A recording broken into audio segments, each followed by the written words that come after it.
ബെഞ്ചെ കൊണ്ട് നിർത്തി. മിനിറ്റുകൾ മുമ്പോട്ട് പോയി, മണിക്കൂറുകൾ മുന്നോട്ട് പോയി. പെട്ടെന്ന് ഒരു അനൗൺസ്മെന്റ് മുഴങ്ങുകയാണ്, ട്രിവാൻഡ്രത്തേക്ക് പോകുന്ന എല്ലാ ട്രെയിനുകളും ക്യാൻസൽ ചെയ്തു. നിങ്ങൾക്കറിയാമോ, 1988 ജൂലൈ നമുക്ക് വലിയ അപകടമുണ്ട്. പെരുമൺ ദുരന്തം എന്ന ദുരന്തത്തിന്റെ പേര് ഐലൻഡ് എക്സ്പ്രസ് ആണ് ദുരന്തത്തിൽ പെട്ടത്. നിങ്ങൾക്കറിയാമോ, ഈ ഭക്തനായ മനുഷ്യൻ സഞ്ചരിച്ചിരുന്ന ആ ക്യാബിൻ ഉൾപ്പെടെ വെള്ളത്തിൽ പോയി. അപ്പൊ ഈ ഒരു സംഭവം കേട്ടപ്പോ ഞെട്ടിപ്പോയെങ്കിൽ ലഭിച്ച വിടുതൽ ഓർത്ത് പ്ലാറ്റ്ഫോമിൽ ഇരുന്ന് ഈ മനുഷ്യൻ കാലം ഉയർത്തി ഹല്ലേലൂയ പറഞ്ഞെന്നാ പറയുന്നത്. അപ്പൊ ആ സമയത്ത് അവിടെ നിന്നവർ ചോദിച്ചു, ഉപദേശി ഇത് നിങ്ങളുടെ പള്ളിയല്ല, ഇത് പൊതുസ്ഥലമാണ്. അദ്ദേഹം പറഞ്ഞു, എനിക്കറിയാം, പക്ഷെ ഞാൻ എങ്ങനെ ദൈവത്തെ സ്തുതിക്കാതിരിക്കും? ഞാൻ ചിന്തിച്ചത് കോട്ടും സൂട്ടും ഇട്ട ചീറ്റിയാണ് എന്നെ പുറത്തേക്ക് തള്ളിയിട്ടതെന്ന്. പക്ഷേ എനിക്കിപ്പോൾ ഒരു കാര്യം മനസ്സിലായി.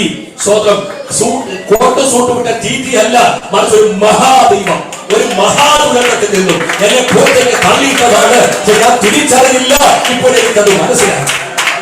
പ്രിയപ്പെട്ടവരെ, ഞാൻ പ്രാരംഭമായിട്ട് പറയാം, ചില ദുരന്തങ്ങൾ ദൈവം അനുവദിക്കുന്നത് ചില മഹാദുരന്തങ്ങൾ വഴിമാറാൻ, ചില കണ്ണീര് ദൈവം അനുവദിക്കുന്നത് ചില തോര കണ്ണീര് വഴിമാറാനാണ്, ചില വേദനകൾ ദൈവം അനുവദിക്കുന്നത് ചില മഹാവേദനകൾ വഴിമാറാനാണ്.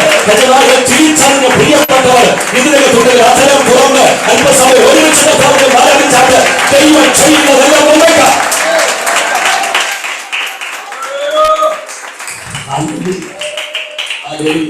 ഇരിക്കുന്നവരെല്ലാം മലയാളികളല്ല. ചോദിച്ചോട്ടെ, തലവരാന്ന് കേട്ടിട്ടുണ്ട്? കേട്ടിട്ടുണ്ട്.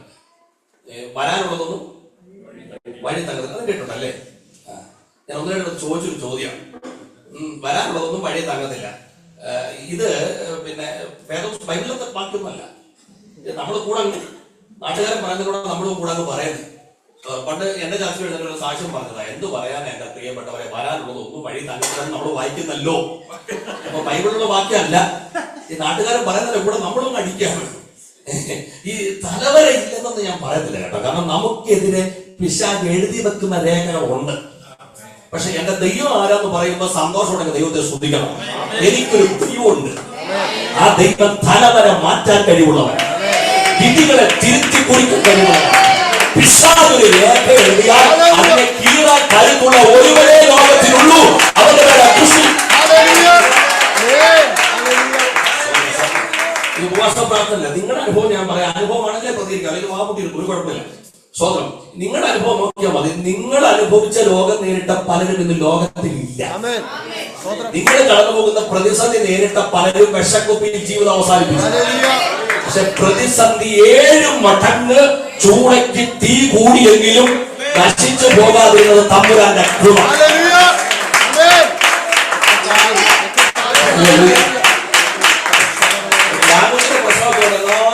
നമ്മുടെ കുഞ്ഞുങ്ങളെ ഓർത്ത് എല്ലാവരും സ്വതന്ത്രം പറഞ്ഞ എല്ലാവരും നല്ലോണം സ്വതന്ത്രം പറഞ്ഞു. നമ്മുടെ കുഞ്ഞുങ്ങളെ ഓർത്ത് എല്ലാ മാതാപിതാക്കളും വല്യപ്പച്ചന്മാരും കരം ഉയർത്തി പിടിക്കണം.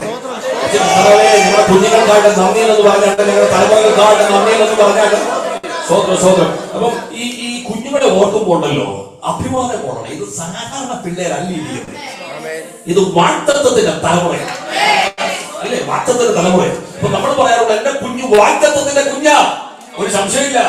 ഒരുപാട് കണ്ണീര് വേണ്ടിയിട്ടുള്ള തലമുറയാണ്. കണ്ണീരിന്റെ തലമുറ മുടിയത്തുമില്ല. പക്ഷെ ഞാൻ തിരിച്ചൊരു കാര്യം പറയാം, പേടിപ്പിക്കാൻ പറയല്ല.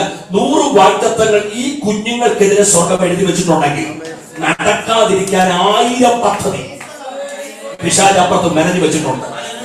അത് ഏക്കാതിന്റെ കാര്യം ഞാൻ പറയാം, വിശുദ്ധിയുടെ കൂടുതൽ കൊണ്ടല്ല, നിങ്ങൾ കൂടെ പോയിട്ടല്ല. പലരും സ്കൂളിലേക്ക് പോയിട്ട് തിരിച്ചു വന്നില്ല. പക്ഷെ നമ്മുടെ തലമുറയ്ക്ക് ഒരു പോരല് പോലും വെക്കാം. ഇതിനെ കൈയടിച്ചാരാധിക്കുന്ന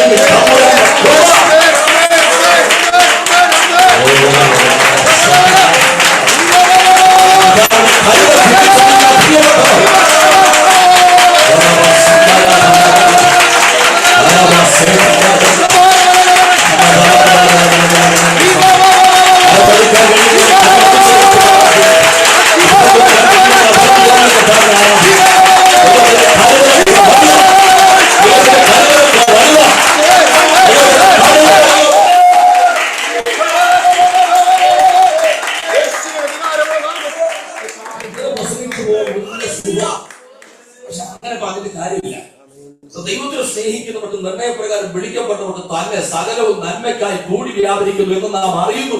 ഈ വാക്യം ആവേശഭരിതരാണെങ്കിലും ഇതെന്തുകൊണ്ടാണ് കർത്താവ് പൗലോസിനോട് അങ്ങനെ എഴുതി വെച്ചതെന്ന് നമ്മളൊന്ന് പഠിക്കാൻ പോവാണ്. ഒരു 10 കാര്യങ്ങൾ ഞാൻ പറയും. സമയത്തിന്റെ സാഹചര്യം അനുസരിച്ച് മുമ്പോട്ട് പോകും. നമ്മൾ ഒരുമിച്ച് പ്രാർത്ഥിക്കും. അപ്പൊ റോമാലേഖനം 8-ാമത്തെ പ്രത്യേകത എന്നറിയാം, ഈ സങ്കീർത്തനം കഴിഞ്ഞാൽ നമുക്ക് അത്യാവശ്യമായിട്ട് ഒരുപാടിപ്പെട്ടവർക്കെല്ലാം കാണാൻ അറിയാവുന്ന അധ്യായം അല്ലേ. അപ്പൊ അതുകൊണ്ട് നിങ്ങൾ വായിക്കേണ്ട കാര്യമില്ല, സ്നേഹത്തോട് അത് വായിപ്പിക്കാത്ത കേട്ടോ. സമയം ലാഭിക്കാം, പിന്നെ നമുക്ക് ഒരുമിച്ച് പറയാം, പിന്നെ ഉറക്കം വരില്ല ഇടയ്ക്ക് വാക്യമൊക്കെ പറയുമ്പോഴേ. റോമാലേഖനം 8:1 ദൈവത്തെ സ്നേഹിക്കുന്നവർക്ക് എല്ലാം നന്മയ്ക്കെന്ന് പറയുന്നതിന്റെ 1-ാമത്തെ കാരണം 8:1 എന്താ വാക്യം? അതുകൊണ്ട് ഇപ്പോൾ ക്രിസ്തുയേശുവിൽ ഉള്ളവർക്ക് ഒരു ശിക്ഷാവിധിയും ഇല്ല. അത് കേൾക്കുമ്പോഴല്ലോ ആ ഹൃദയത്തിൽ അത് ഭയങ്കര സന്തോഷം ഉണ്ടാവണം. കാര്യം നമ്മൾക്ക് ലഭിച്ച ഏറ്റവും വലിയ നന്മ നമ്മുടെ ശിക്ഷ മാറിയെന്നുള്ളത്. മരണശിക്ഷയ്ക്ക് അർഹരായവരായി വിടിയിരിക്കുന്നത്. പക്ഷെ ആ കാൽവറിയിലെ രക്തത്താൽ ശിക്ഷ മാറ്റിയ ദൈവത്തിന്റെ രക്ഷിക്കപ്പെട്ട പുറപ്പെടുന്ന കരം ഉയർത്തി. നിങ്ങൾക്ക് നല്ലൊരു ഗ്യാരണ്ടി ഞാൻ പറയുകയാണ്, നിങ്ങൾക്ക് ശിക്ഷയില്ല. അതുകൊണ്ട് ആർക്കെങ്കിലും നമ്മുടെ വിശ്വാസത്തിൽ വല്ല സംഭവിക്കുമ്പോൾ ഉടനെ തമ്പുരാൻ അടിച്ചാണെന്നും പറഞ്ഞ് തെറ്റൊന്നും ചെയ്യരുത്. അങ്ങനെ കുറെ ആൾക്കാരുണ്ട്. നമ്മുടെ വീട്ടിൽ വരുന്നതെല്ലാം നമ്മൾ യോബും, പിന്നെ വേറെ ആർക്ക് പ്രശ്നം വന്നാലും നമ്മൾ പറയും തമ്പുരാൻ അടിക്കുക. അത് തിരിച്ചടിക്കാതിരിക്കാൻ നോക്കണം. നമുക്ക് തമ്പുരാനെ സേവിക്കാൻ ഇറങ്ങി തിരിച്ചവർ സംഭവിക്കുന്നതൊന്നും ശത്രുവ്യക്തി പറ ശിക്ഷയല്ല. ശത്രുവ്യക്തി പറ ശിക്ഷയല്ല. അപ്പൊ ചോദ്യം പിന്നെന്താ പാസ്റ്ററേ? ഉത്തരം നിത്യത ചെല്ലാണ്. കർത്താവ് നമ്മളെ കുറിച്ച് ആഗ്രഹിക്കുന്നത് നമുക്ക് നിത്യതയെ പോകാനാ. ഇവിടുത്തെ കോടീശ്വരന്മാരെ കുറിച്ച് എനിക്കൊരു പിടിയില്ല പാസ്റ്ററെ, എനിക്ക് അറിയത്തില്ല. പക്ഷെ നാട്ടിലെ ആൾക്കാരെ കുറിച്ച് നമ്മളെ കുറിച്ചുള്ള കർത്താവിന്റെ ആഗ്രഹം നമ്മളെല്ലാം യൂസഫലി ആക്കാന്നുള്ളതല്ല, നമ്മയെല്ലാം അംബാനിയാക്കുക, അധാനിയാക്കുക. കർത്താവ് ഒരു നിർബന്ധമില്ല. ഇവിടുത്തെ ഏറ്റവും മുന്തിയ കാലം നിങ്ങളുടെ വീടിന്റെ കാർപോർച്ചിൽ കിടക്കണമെന്ന് കർത്താവിന് ആഗ്രഹമൊന്നുമില്ല. ഇവിടുത്തെ ഏറ്റവും വലിയ വീട് ഈ ചർച്ചയെ വിശ്വാസിക്കാരിക്കണമെന്ന് കർത്താവിന് ഒരു നിർബന്ധവുമില്ല. പക്ഷെ ഒരു കാര്യം കർത്താവ് ആഗ്രഹിക്കുന്നുണ്ട്, കാഹളം തൊഴിച്ചാൽ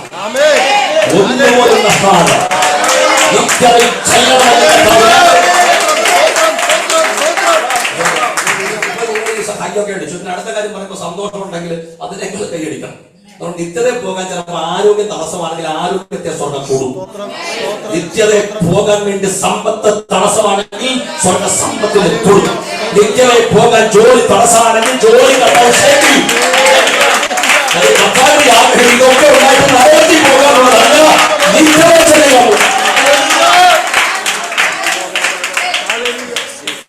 അനുഗ്രഹിക്കപ്പെട്ട വർഷിപ്പാണ് ഇവിടെ നടക്കുന്നത്. നമ്മൾ ഒരുമിച്ച് ദൈവത്തെ ആരാധിച്ചു. നമ്മൾ മിക്കപ്പോഴും പാടുന്ന പാട്ടുണ്ട്. പാട്ട് പാടുമ്പോൾ നമ്മുടെ കണ്ണ് നിറയും. അന്നവസ്ത്രാദി നന്മകളെ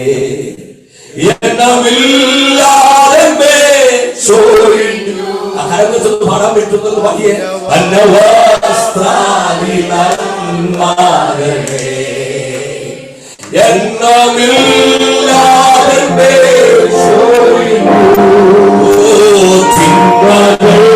സർവത്തിൽ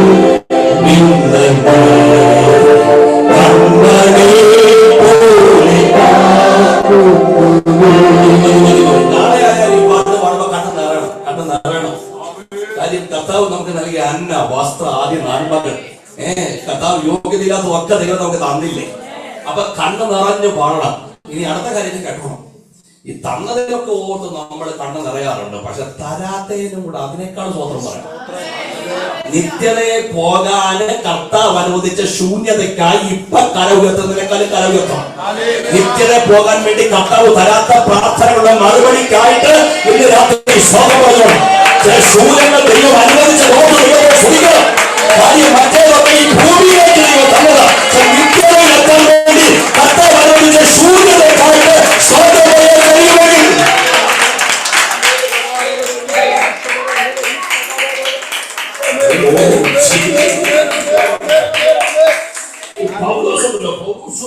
അസാധാരണമായ ദൈവത്താൽ ഉപയോഗിക്കപ്പെട്ട ഒരു ഭക്തൻ. തൊട്ട സൗഖ്യമാണ്. അതുപോലെ ദൈവം ഉപയോഗിച്ചൊരു മനുഷ്യൻ. പക്ഷെ ഈ പുള്ളിയുടെ ശരീരത്തിൽ ദൈവം ഒരു ശൂലം അനുവദിച്ചാൽ ചെറിയ കേസൊന്നും അല്ല. നമ്മൾ ചിന്തിക്കുന്നത് നോർമൽ പെയിനാണ്. അല്ലല്ല, സഹിക്കാനാവാത്ത വേദന. നമ്മളെ പോലെ നമുക്ക് വേദന വരുമ്പോൾ നമുക്ക് എന്താണ്, നമ്മൾ പ്രാർത്ഥിക്കും. അങ്ങനെ മുട്ടുമേൽ അങ്ങോട്ടിരുന്ന് പ്രാർത്ഥിക്കാൻ തുടങ്ങി. ഒന്നല്ല, രണ്ടല്ല, 3 വട്ടം പറഞ്ഞു, കർത്താവേ ഒന്ന് മാറ്റാവോ, ഒന്ന് മാറ്റാവോ. നമ്മുടെ ഇപ്പോഴത്തെ പല ആൾക്കാരും പറഞ്ഞു വിടുതൽ. കർത്താവ് പറഞ്ഞില്ല. പറയുന്നത് തെറ്റൊന്നുമില്ല. പക്ഷെ എന്തായാലും പൗലോസിന്റെ ജീവിതത്തിൽ അത് പറഞ്ഞില്ല. കഥ പറഞ്ഞു, മോനെ ഇത് ഞാൻ അറിഞ്ഞുകൊണ്ട് തന്നതാ, ഇത് മാറ്റത്തില്ല.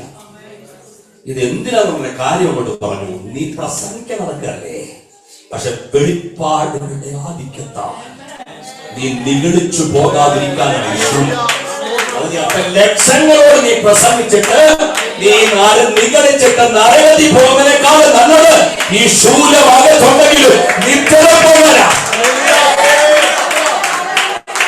അപ്പം പറഞ്ഞ ഒരു കാര്യം കൂടെ ഇന്ന് ദൂതായിട്ട് ഞാൻ പറഞ്ഞോട്ടെ, അതുകൊണ്ട് അങ്ങനെ തള്ളി സൈഡിലോട്ടാക്കില്ല. പറഞ്ഞു, എന്റെ കൃപ നിനക്കും മതി, എന്റെ ശക്തി. ആ വാക്ക് പറഞ്ഞേ, നിന്റെ ബലഹീനതയില് എന്നു വരുന്ന അർത്ഥം കൂടെ പറയാം. നീ 14 ലേഖനമാണ് നിന്നെ കൊണ്ട് എഴുതിക്കാൻ ഞാൻ പദ്ധതി ചെയ്യുന്നതെങ്കിൽ ഈ ശൂലം കൊണ്ട് 13 ആകില്ല, 14 നീ എഴുതും. 5 സഭയാണ് നിന്നെ കുറിച്ച് ഫൗണ്ട് ചെയ്യാൻ ഞാൻ പദ്ധതി ഇടുന്നതെങ്കിൽ അത് 4 ആകില്ല കുഞ്ഞെ, നീ 5 എഴുതും. നിന്നെ ഒതുക്കാൻ വേണ്ടി കാരാഗ്രഹത്തിനകത്താണെങ്കിൽ അവിടെ ഇറങ്ങി ഞാൻ കെട്ടുപൊട്ടി നിന്നെ സ്വന്തം നിന്നെ കല്ലെറിഞ്ഞ് കൊല്ലാൻ ശ്രമിച്ചാൽ അവിടെ നിന്ന് ഞാൻ നിന്നെ പൊക്കും.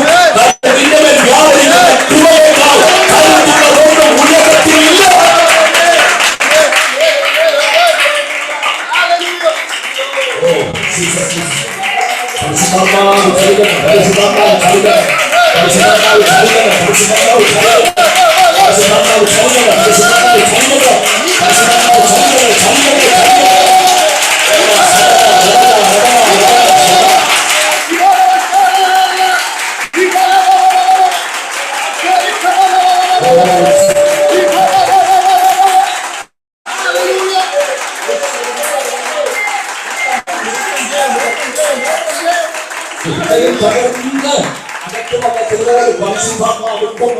പറയുന്ന ഒരു ദൂതം എല്ലാം മാറ്റി വെച്ചിട്ട് അകത്ത് വന്നല്ലോ.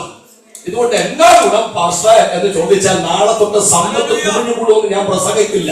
പക്ഷെ നാളെ ഒരു രോഗം വരുമ്പോൾ അറിയപ്പെടുന്ന കൈയടിച്ചതിന്റെ ഗുണം, നാളെ ഒരു പ്രതിസന്ധി വരുമ്പോൾ അറിയപ്പെടുന്ന ആരാധിച്ചതിന്റെ ഗുണം, ഉപവാസ പ്രാർത്ഥനയിൽ നമ്മൾ അറിയുന്നില്ലെങ്കിൽ അസാധാരണമായ ഒരു കൃപയുടെ വല്ലഭത്വം നമ്മുടെ അകത്ത് വെളിപ്പെടുന്നുണ്ടെന്ന്.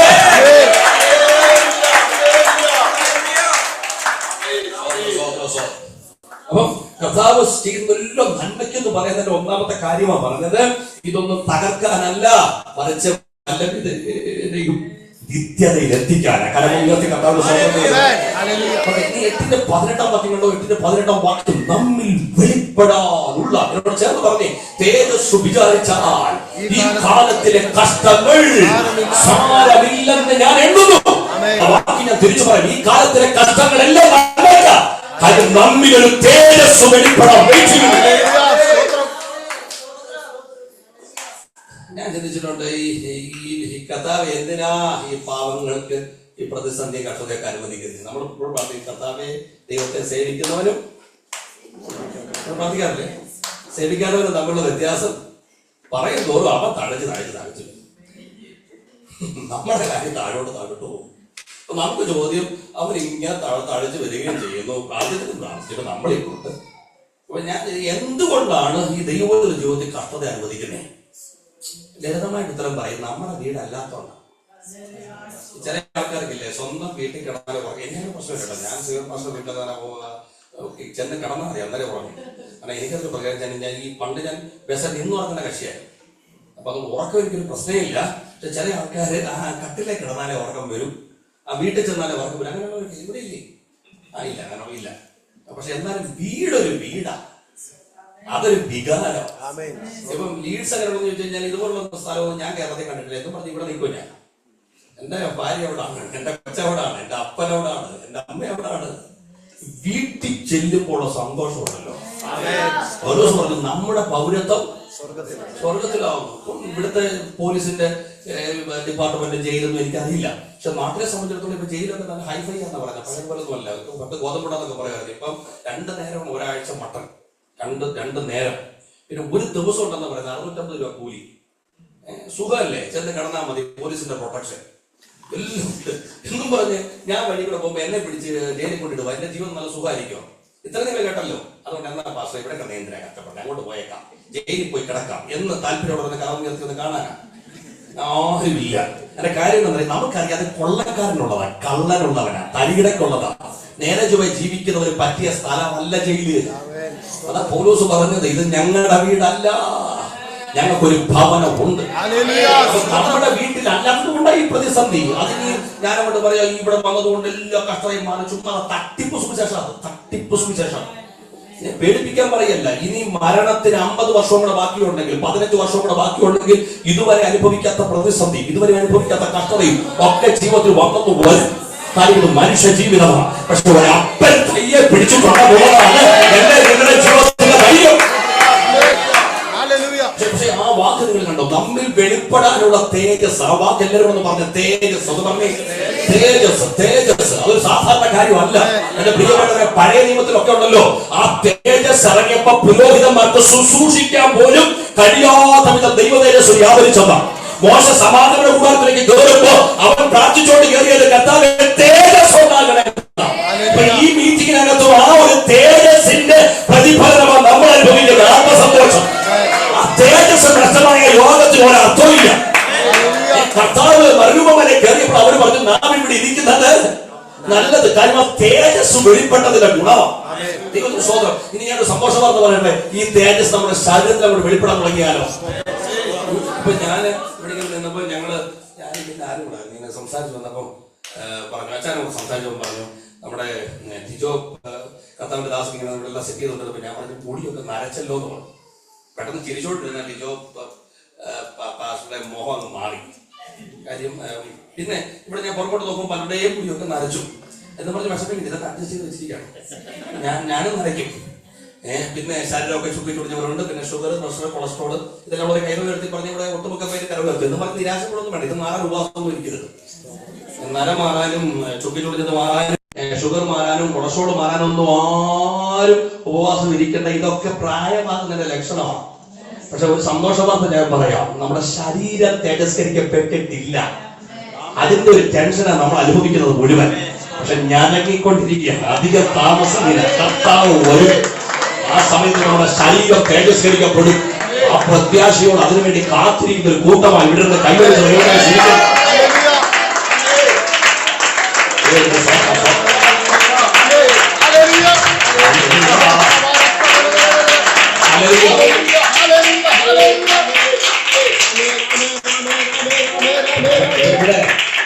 എനിക്കറിയില്ല, ഞാൻ പരിചയപ്പെട്ടിട്ടില്ല.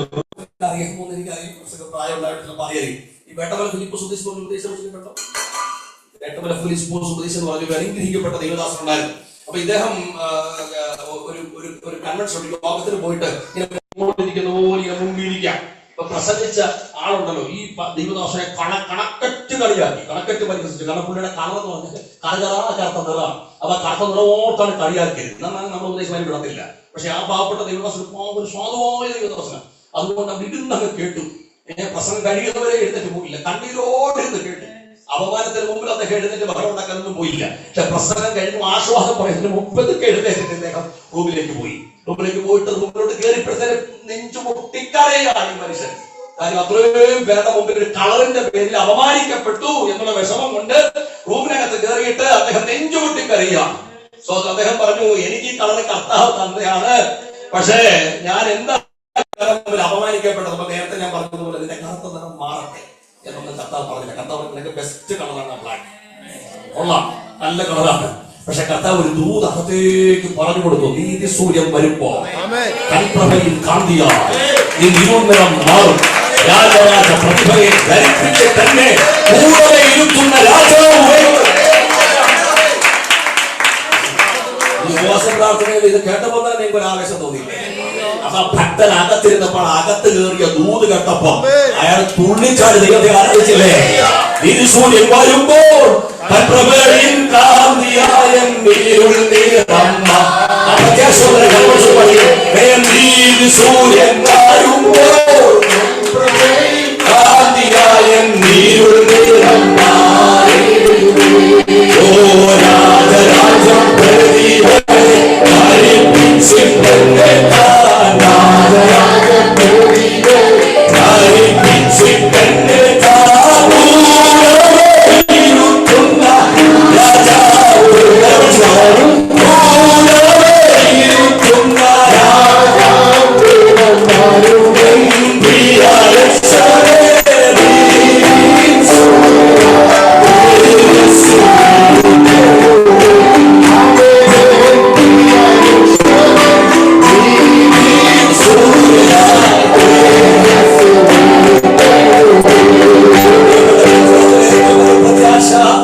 തേജസ് വെളിപ്പെടാൻ വെയിറ്റ്.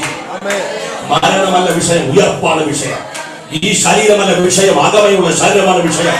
നമ്മൾ തേജസ്കരിക്കപ്പെടുന്ന അകത്തെ ശരീരത്തിനായി ഹൃദയം കൊണ്ട് ഒരുങ്ങുന്ന പ്രിയപ്പെട്ടവർക്കായി ഇന്ന് പകലിന്റെ സ്വാതന്ത്ര്യമാണ്. ആ പ്രത്യാശ അകത്തു യാതൊരു ഒരു പ്രാവശ്യങ്ങളുടെ ആ കരമൊന്ന് അടിച്ചാൽ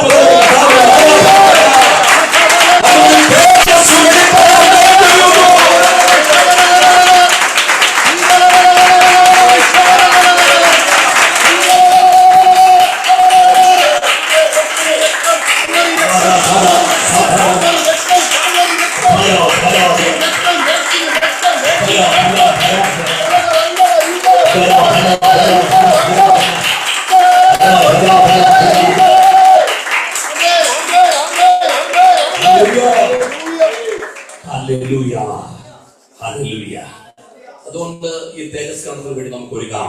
ജീവിതത്തിൽ സംഭവിച്ചതെല്ലാം നന്മയ്ക്കാണ്. ഇനി മൂന്നാമത്തെ കാര്യം 8:26 വാക്യമാണ്. സമയം മുമ്പോട്ട് പോകുന്നത്. 8:26 വാക്യം വായിച്ചു. അവണ്ണം തന്നെ ആത്മാവ് നമ്മുടെ ബലഹീനതയിൽ തുണ നിൽക്കുന്നു. അടുത്ത വാക്യം നമുക്ക് പിന്നീട് ചിന്തിക്കാം. അപ്പൊ അതുകൊണ്ട് പറയാണ് ആത്മാവ് നമ്മുടെ, ഞാൻ നിങ്ങളോട് ചോദിച്ചോട്ടെ, ജീവിതത്തില് ബലഹീനത അനുഭവിച്ചവരുണ്ട്, സന്തോഷം അനുഭവിച്ചവരുണ്ട്. രണ്ട് കൂട്ടരും വിട്ടിട്ടുണ്ട്. ജീവിതത്തിൽ എല്ലാവരുടെ ജീവിതത്തിൽ രണ്ട് ഭാഗം അനുഭവിച്ചവരാണ്. നിങ്ങളുടെ ഉത്തരവായിട്ടൊക്കെ പറ. ജീവിതത്തില് സന്തോഷത്തിന്റെ ആ സമൃദ്ധിയുടെ എല്ലാം ഉള്ള നിമിഷങ്ങളാണോ ദൈവകൃപ കൂടുതൽ അനുഭവിച്ചിട്ടുള്ളത്? ബലഹീനതയുടെ നടുവിലാണോ? ഒറ്റ ഉത്തരവുള്ളതാണ് എന്റെ ചിന്ത. ശബ്ദം ഉയർത്തി പറഞ്ഞു. ബലഹീനതയുടെ നടുവില്ല. ഈ ബലഹീനതയുടെ പ്രത്യേകത എന്താണെന്നറിയോ? ഞാൻ പറയാം, എനിക്ക് ബലമുണ്ട്, ഞാൻ കരുത്തനാണ്, എനിക്കൊന്നിനും കുറവില്ല. അപ്പൊ കർത്താവിന് പറയാം, അവൻ ബലമുണ്ടല്ലോ. ബലമുള്ളവർ ഇപ്പൊ പ്രത്യേകിച്ച് കർത്താവിന് സപ്പോർട്ട് വല്ലതും വേണം. പക്ഷേ ഈ ബലഹീനമാണെന്ന് തോന്നിയാല് ഞാൻ നമ്മുടെ സഹോദരനോടൊക്കെ പറയാറുണ്ട്, കർത്താവിന്റെ കാലെ പിടിച്ചേക്കണം. കൈവിട്ട് പോയെന്ന് തോന്നിയാൽ ആരും സഹായം ഇല്ലെങ്കിലും ഇറങ്ങാൻ കരുത്തുള്ള ഒരുവേ ഉള്ളൂ, അത് കർത്താവ്. ബലവാനും ബലഹീനും തമ്മിൽ കാര്യം ഉണ്ടായാൽ സഹായിപ്പാൻ കർത്താവല്ലാതെ വേറെ ആരുമില്ല. എന്റെ പ്രിയപ്പെട്ടവരെ, ഞാനത് തിരിച്ചറിഞ്ഞു. കാരണം എനിക്ക് ഇപ്പം ഇച്ചിരി കുറവുണ്ട്, അത് അനുഭവിക്കാൻ ഇച്ചിരി പ്രശ്നമാണ്. അത് കാര്യം ഞാൻ പറയാം. പണ്ട് ബിരിച്ചാന്റെ ജ്യേഷ്ഠന് ഞാൻ പറഞ്ഞില്ല, ഞങ്ങളൊരു ഒരു ക്യാമ്പസിലാണ് പഠിച്ചത്. എനിക്കൊന്നും ഇല്ലാത്തൊരു വീട്ടിലെയാണ്. എന്റെ പപ്പ സുവിശേഷ വേലയ്ക്ക് വേണ്ടി ഇറങ്ങിയപ്പോഴത്തേന് ഞങ്ങൾ വട്ടപൂജയായി. വട്ടപൂജയായി മാത്രമല്ല, ഞങ്ങൾ പട്ടിണിയിലായി പോയി. വലിയ പ്രതിസന്ധിയിലൂടെ ഞങ്ങൾ കടന്നുപോയി. അപ്പൊ ഞങ്ങളുടെ ബന്ധുക്കളുടെ നല്ല കാശ് പറയും. ഇവര് ഈ കാശില്ലാത്തവരെ എന്താ ചെയ്യുന്നത് നിങ്ങൾക്ക് അറിയാം, ആഴ്ച മൂലയ്ക്ക്. അപ്പൊ ഞങ്ങളുടെ സിറ്റുവേഷൻ അതുപോലെ. അപ്പൊ ഈ എന്തു വന്നാലും ഞങ്ങൾക്ക് വലിയ പരിഗണന ഒന്നും എങ്ങും ഇല്ല. അപ്പൊ ഇത് ഇങ്ങനെ മനസ്സിൽ കയറി, ഈ കോംപ്ലക്സ് മനസ്സിൽ കയറിട്ട് എന്റെ മനസ്സിലുണ്ടല്ലോ, ഞാൻ എങ്ങും പോകത്തില്ല, ബന്ധുക്കളുടെ വീട്ടിലും പോകത്തില്ല, ആരോട് സഹായിക്കത്തില്ല. ഇങ്ങനെ അങ്ങനെ അവസാനം ഈ എന്റെ മമ്മിയുടെ സഹോദരങ്ങൾ പോലും പലരും അമ്മയോട് പറഞ്ഞിട്ടുണ്ട്, ഇവൻ എന്തോ കളലക്ഷമുണ്ട്, ഇവൻ മുഖത്ത് നോക്കി സംസാരിക്കുന്നില്ല. കാര്യം എന്ന് പറഞ്ഞാൽ ഈ കോംപ്ലക്സ് അത് കയറിയതാ. അപ്പം അങ്ങനെ സമയത്ത് ഞാൻ സെമിനാറിൽ പോവാം. സെമിനാറിൽ പോകുമ്പോൾ എനിക്ക് ഒന്നുമില്ല, കൊടുക്കാനൊന്നുമില്ല. അപ്പൊ ഞാനവിടെ ചെന്നു. പിന്നെ പ്രാർത്ഥന തന്നെ പ്രാർത്ഥന, രാവിലെയും വൈകിട്ടും പ്രാർത്ഥന തന്നെ പ്രാർത്ഥന. കാരണം കർത്താവ് കരുതി എനിക്ക് കാര്യമില്ലല്ലോ. അപ്പൊ എനിക്ക് ഫീസ് കൊടുക്കാനും കാര്യമില്ല. അപ്പൊ ഞാനവിടെ ഇങ്ങനെ അങ്ങനെയൊക്കെ പോവാം. അപ്പൊ അങ്ങനെ ഇരിക്കുന്ന സമയത്ത് അവിടെ ഒരു സായിപ്പ് വന്നു. ഇവിടെ UK, അദ്ദേഹത്തിന്റെ ഫിൽക്കാനാണ്, ഞാൻ ആ പേരൊന്നും പറയുന്നില്ല, ഫിൽക്കാനാണ് അദ്ദേഹത്തിന്റെ പേര്. അപ്പൊ ഇവിടെ പാസ്റ്റർക്കും അമ്മയ്ക്കും എനിക്കൊക്കെ അറിയാം. ഷാജിദ് അലി എന്ന് പറയുന്നത് ഹൂസ്റ്റണിലാണ്. ഇദ്ദേഹമാണ് എന്നെ ഇവിടുന്ന് കൊണ്ടുപോയത്. അപ്പം അദ്ദേഹം ഈ ഫിൽക്കാനോട് എന്ന് പറഞ്ഞു, നമ്മുടെ ഒരു വലിയ ഗതിയൊന്നും ചേർക്കുന്നുണ്ടേ, അപ്പൊ അവനെ ഒന്ന് സപ്പോർട്ട് ചെയ്യണം. അപ്പൊ അദ്ദേഹം പറഞ്ഞു, ഞാൻ സംസാരിക്കട്ടെ. സംസാരിച്ചതിന് ശേഷം ഞാൻ തീരുമാനം എടുക്കാൻ പോകും. അപ്പൊ ഞാൻ ഇപ്പോഴും ഓർക്കുന്നുണ്ട്, അദ്ദേഹം വൈകിട്ട് 5 മണിയാകുമ്പോഴത്തേന് വരുമെന്ന് പറഞ്ഞു. അപ്പൊ ഞങ്ങൾ ആ വിസിറ്റിംഗ് റൂമിൽ ഇരിക്കുകയാണ്. അപ്പൊ ഞാൻ ചെന്ന് ഇങ്ങനെ കാത്തിരിക്കാൻ ഈ സായിപ്പും ഷാജിദും കൂടെ വന്നു. അപ്പൊ പുള്ളിക്കാരോട് സംസാരിക്കണം. അപ്പൊ എന്നോട് സാറ് നേരത്തെ ഒന്ന് പറഞ്ഞു, നീ വളരെ കൃത്യമായിട്ട് ചോദ്യമൊക്കെ കേട്ടിട്ട് ഉത്തരം പറയണം. കാര്യം ആ പറയുന്നതനുസരിച്ചാണ് പിന്നെ പുള്ളിയുടെ കാര്യങ്ങൾ. പുള്ളി ഇത് തീരുമാനിക്കണം, എന്റെ അവസ്ഥയായിട്ട് പുള്ളി മനസ്സിലാവണം. അപ്പം ഷാജിദ് അലിയിൽ അവിടെ ഇരിക്കുന്നു, ഇപ്പോഴത്തെ സാഹിബിലേക്കും ഞാൻ എതിർവശത്തിരിക്കുന്നു. സാഹിബ് എന്നെ ഇങ്ങനെ കൈയൊക്കെ തന്നിട്ട് ആദ്യത്തെ ചോദ്യം ഹൗ ഓൾഡ് ആർ യു എന്നാ ചോദ്യം. ഉത്തരം നിങ്ങൾക്ക് എല്ലാവർക്കും അറിയാം. അത്രയൊക്കെ അറിയാനുള്ള ഇംഗ്ലീഷൊക്കെ എനിക്കറിയാം. പക്ഷെ എന്തുവാന്ന് അറിയത്തില്ല, ഈ സാഹിബിന്റെ പ്രൊണൗൺസിയേഷനും പിന്നെ എന്റെ ഈ ടെൻഷനും ഉണ്ടാകുന്നത്. ഞാൻ അന്നേരം പറഞ്ഞു ഫൈൻ. അപ്പൊ ഈ സാഹിബ് വിട്ടില്ല. സാഹിബ് പിന്നെ ചോദിച്ചു ഹൗ ഓൾഡ് ആർ യു, ഞാൻ പിന്നെ പറഞ്ഞു ഫൈൻ. ഈ സാഹിബ് എന്നെ കൂടി നോട്ടം നോക്കി. അപ്പൊ ഇപ്പുറത്തുനിന്ന് ഷാജിദ് അലിയിൽ ആകെ നാണം കിട്ടും. പുള്ളി എന്നോട് പറഞ്ഞു, എടാ ഒരു ബേസിക് ഇംഗ്ലീഷ് എങ്കിലും അറിയത്തില്ലെങ്കിൽ നീ എങ്ങനെ രക്ഷപ്പെടുകൂടാ. എന്നോട് പറഞ്ഞു, നീ പൊക്കോളം.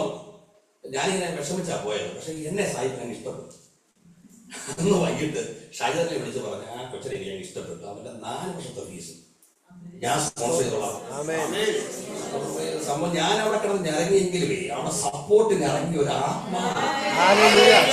നമ്മളെത്ര ബലഹീനമാണെന്ന് ചിന്തിക്കുമ്പോഴും ഹൃദയത്തിനകത്ത് ഓർക്കണം, നമ്മൾ ഒറ്റയ്ക്കല്ല, നമ്മളെ സപ്പോർട്ട് ചെയ്യാൻ പരിശുദ്ധാത്മാവ്.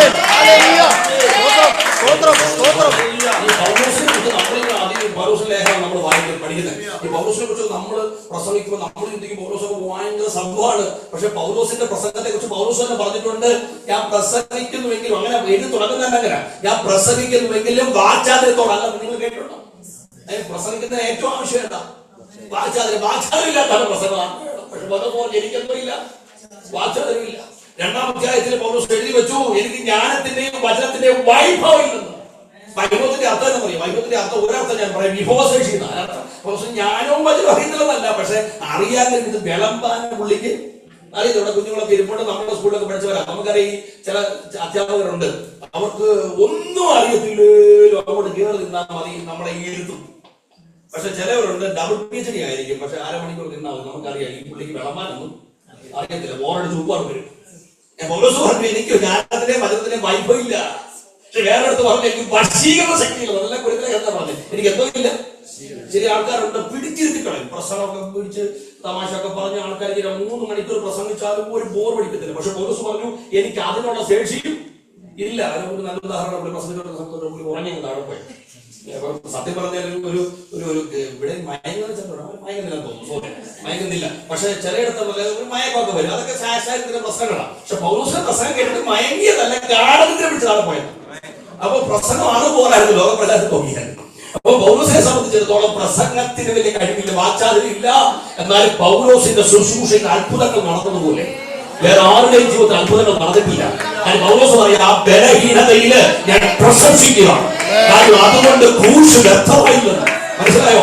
ഇത് നിങ്ങൾ ഇവിടെ ഇരിക്കുമ്പോഴല്ലോ, നിങ്ങളുടെ ബലഹീനതയൊന്നും നിങ്ങൾ കാര്യമാക്കണ്ട. നമ്മൾ ഉയർത്തുന്ന ഒരു നാമമുണ്ട്, ആ നാമം ശക്തിയുള്ള നാമമാണ്. ക്രൂശിനെ പോലെ ശക്തിയുള്ള ഒരു നാമവും ഈ ലോകത്തിൽ ഇല്ലെങ്കിൽ ആ ശക്തി നിങ്ങൾക്ക് വ്യാപരിക്കുമ്പോ മാറാത്ത രോഗമില്ലത്, പരിഹരിക്കപ്പെടാത്ത വിഷയമില്ലത്.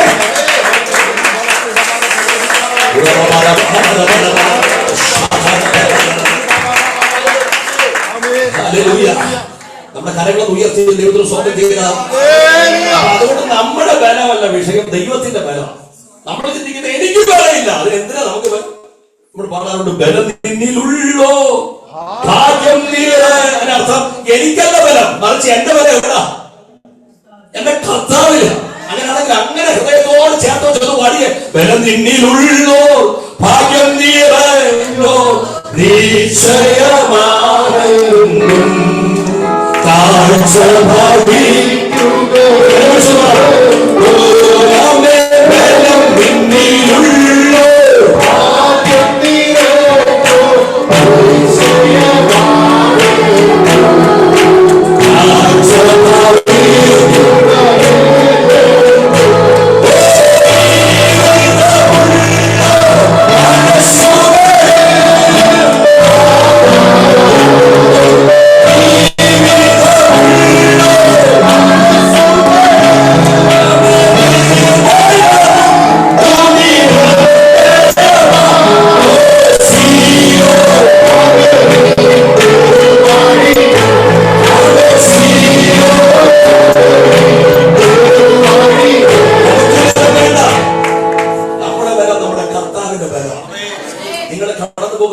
ശക്തിയുണ്ട്. പക്ഷെ കർത്താവിന്റെ ശക്തി അതിനേക്കാളും വലിയ ശക്തിയാണ്.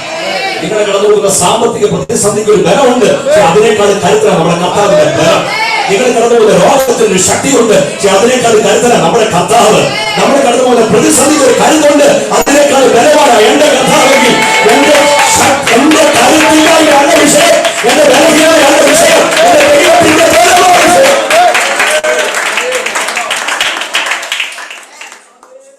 അപ്പൊ ഈ നീതി നമ്മൾ ബലഹീനമാകുമ്പോൾ മാത്രമല്ല, നമ്മുടെ പ്രാർത്ഥന ബലഹീനമാകുമ്പോഴും നമുക്ക് സപ്പോർട്ടുണ്ട്.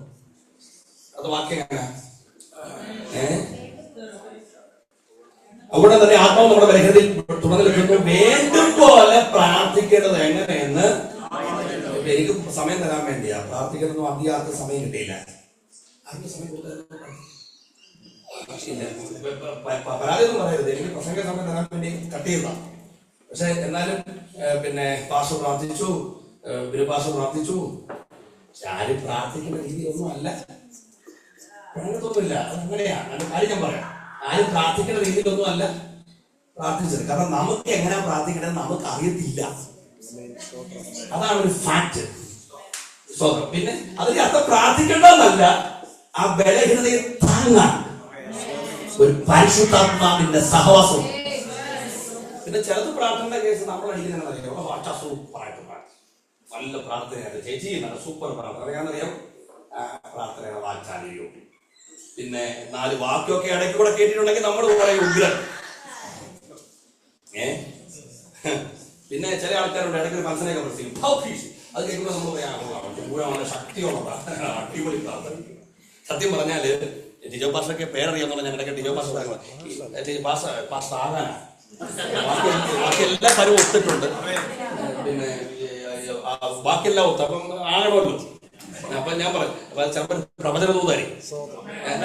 അപ്പം ഈ കഥാദാസൻ ടിജോ പ്രാർത്ഥിച്ചപ്പം ഞാൻ പറഞ്ഞല്ലോ സൂപ്പർ പ്രാർത്ഥന. എന്നാന്നറിയാം, ഇതെല്ലാം കണ്ടിട്ടാണ്. പക്ഷെ പ്രാർത്ഥന ഹൃദയമായിട്ടാണ്. അപ്പനും നമ്മളും തമ്മിലുള്ള ആ മനസ്സുണ്ടല്ലോ, കണക്ട് ആവും. അതാണ് റിയൽ പ്രാർത്ഥന. ഏറ്റവും ശക്തിയുള്ള പ്രാർത്ഥന എന്നറിയാം, മത്സരിക്കുന്ന പ്രാർത്ഥനയല്ല ഞാൻ കണ്ടത്. ഒരു അർത്ഥം നാളെ തൊട്ട് പ്രാർത്ഥിക്കപ്പെടുന്നു അങ്ങനെ പറയാനൊന്നുമല്ല കേട്ടോ. നമ്മൾ അങ്ങനെ പ്രാർത്ഥിച്ചോ ഒരുപാട്. നിങ്ങളുടെ മനസ്സിൽ അതിനകത്ത് നിങ്ങൾ 4 ശക്തി എടുത്താലും ഒരു കുഴപ്പമില്ല. അതൊക്കെ നിങ്ങൾ ദൈവം നമ്മളെ ബന്ധമാണ്, അതിനെക്കുറിച്ച് അല്ലേ പറയുന്നത്. പക്ഷെ സത്യം പറഞ്ഞ ഏറ്റവും പവർഫുൾ പ്രാർത്ഥന എന്ന് പറഞ്ഞാൽ ഹൃദയം മുറുകിയുള്ള പ്രാർത്ഥന. ഈ ഹൃദയം മുറുകി പ്രാർത്ഥിക്കുന്ന ഒരു വാക്യം പറഞ്ഞ് പ്രാർത്ഥിക്കാൻ പറ്റുമോ? ഹൃദയം മുറുകി പ്രാർത്ഥിക്കുന്നവർക്ക് ഭയങ്കര ശക്തിയൊക്കെ എടുത്ത് പ്രാർത്ഥിക്കാൻ പറ്റുമോ? പാടാ. ചിലപ്പം ശബ്ദം പോലും പുറത്തു വരില്ല, ചിലപ്പോ കണ്ണീര് മാത്രമായിരിക്കും. പക്ഷെ എത്ര ബലഹീനമാണ് ആ പ്രാർത്ഥനയുടെ നടുവിൽ ഇറങ്ങി വരാൻ. സഹോദരിയുടെ പരിപാടി എന്താണെന്നറിയാം? സഹോദരിയുടെ ജീവിതത്തിൽ സംഭവിച്ച സാധാരണ ദുരന്തമല്ല. കുഞ്ഞു മരിച്ചാണ്. പക്ഷെ മരിച്ചപ്പോഴും അയ്യോ എന്റെ കൊച്ചു പോയേ എന്ന് പറഞ്ഞ് നെഞ്ച തടിച്ചില്ല. കാരണം നെഞ്ചടിക്കാൻ തെറ്റൊന്നുമില്ല. പക്ഷെ അവള് പ്രാർത്ഥിക്കാം, അവള് തിരിച്ചു പിടിക്കുമെന്ന് തന്നെ ഉറപ്പിച്ചു. അപ്പൊ എന്നെ അത്ഭുതപ്പെടുത്തൊരു കാര്യമാണ്, അവൾ ഭർത്താവിനെ വിളിച്ചിട്ട് അച്ഛാ പോയി എന്നല്ല പറഞ്ഞു. എന്റെ കൂടെ ഒരു ബാല്യക്കാരനെ വിടാൻ പറഞ്ഞു. ഭർത്താവിനോട് പറഞ്ഞില്ല. പിന്നെ ഈ ബാല്യക്കാരന്റെ കൂടെ എത്ര മൈൽ യാത്ര ചെയ്യുന്നത് എനിക്ക് അറിയില്ലല്ലോ പ്രിയപ്പെട്ടവരെ. പക്ഷെ ഒരു കാര്യം ഞാൻ മനസ്സിലാക്കി, ബാല്യക്കാരനോട് പറഞ്ഞില്ല. ദൂരെ നിന്ന് പ്രവാചകൻ കണ്ടപ്പം ശിഷ്യനോട് പറഞ്ഞു, അയ്യോ സഹോദരി വരുന്ന എന്തോ കാര്യമുണ്ടല്ലോ, ചെന്ന് ചോദിക്കാൻ പറഞ്ഞു. അവൻ ചെന്ന് ചോദിച്ചു സുഖാണോ എന്ന് ചോദിച്ച ഉടനെ പറഞ്ഞു സുഖം. കൊച്ചു മരിച്ചിടക്കാണ്. പക്ഷേ നെഞ്ചു പൊട്ടി കരഞ്ഞില്ല, സുഖാണ്. അവന്റെ അടുത്ത് മറച്ചു. അപ്പൊ നമ്മുടെ ചിന്ത പ്രവാചകനോട് പറഞ്ഞ ഇല്ല. പ്രവാചകൻ എടുത്തത് നെടുമ്പാട് വീണപ്പം പ്രവാചകൻ പറഞ്ഞു അവളെ വിട്, അവക്കെന്തോ മനോവ്യസനം ഉണ്ട്. ദൈവം അത് എനിക്ക് മറച്ച്. അതിന് അർത്ഥം ലോകത്തിലെ ആ വിഷയം അറിയാവുന്നത് സ്വർഗത്തിലെ അപ്പനും ഇവിടെ മാത്രമേ ഉണ്ടായിരുന്നു. എന്നിട്ടും ദൈവം ഇറങ്ങിയെങ്കിൽ നമ്മുടെ ദൈവം ആരാ?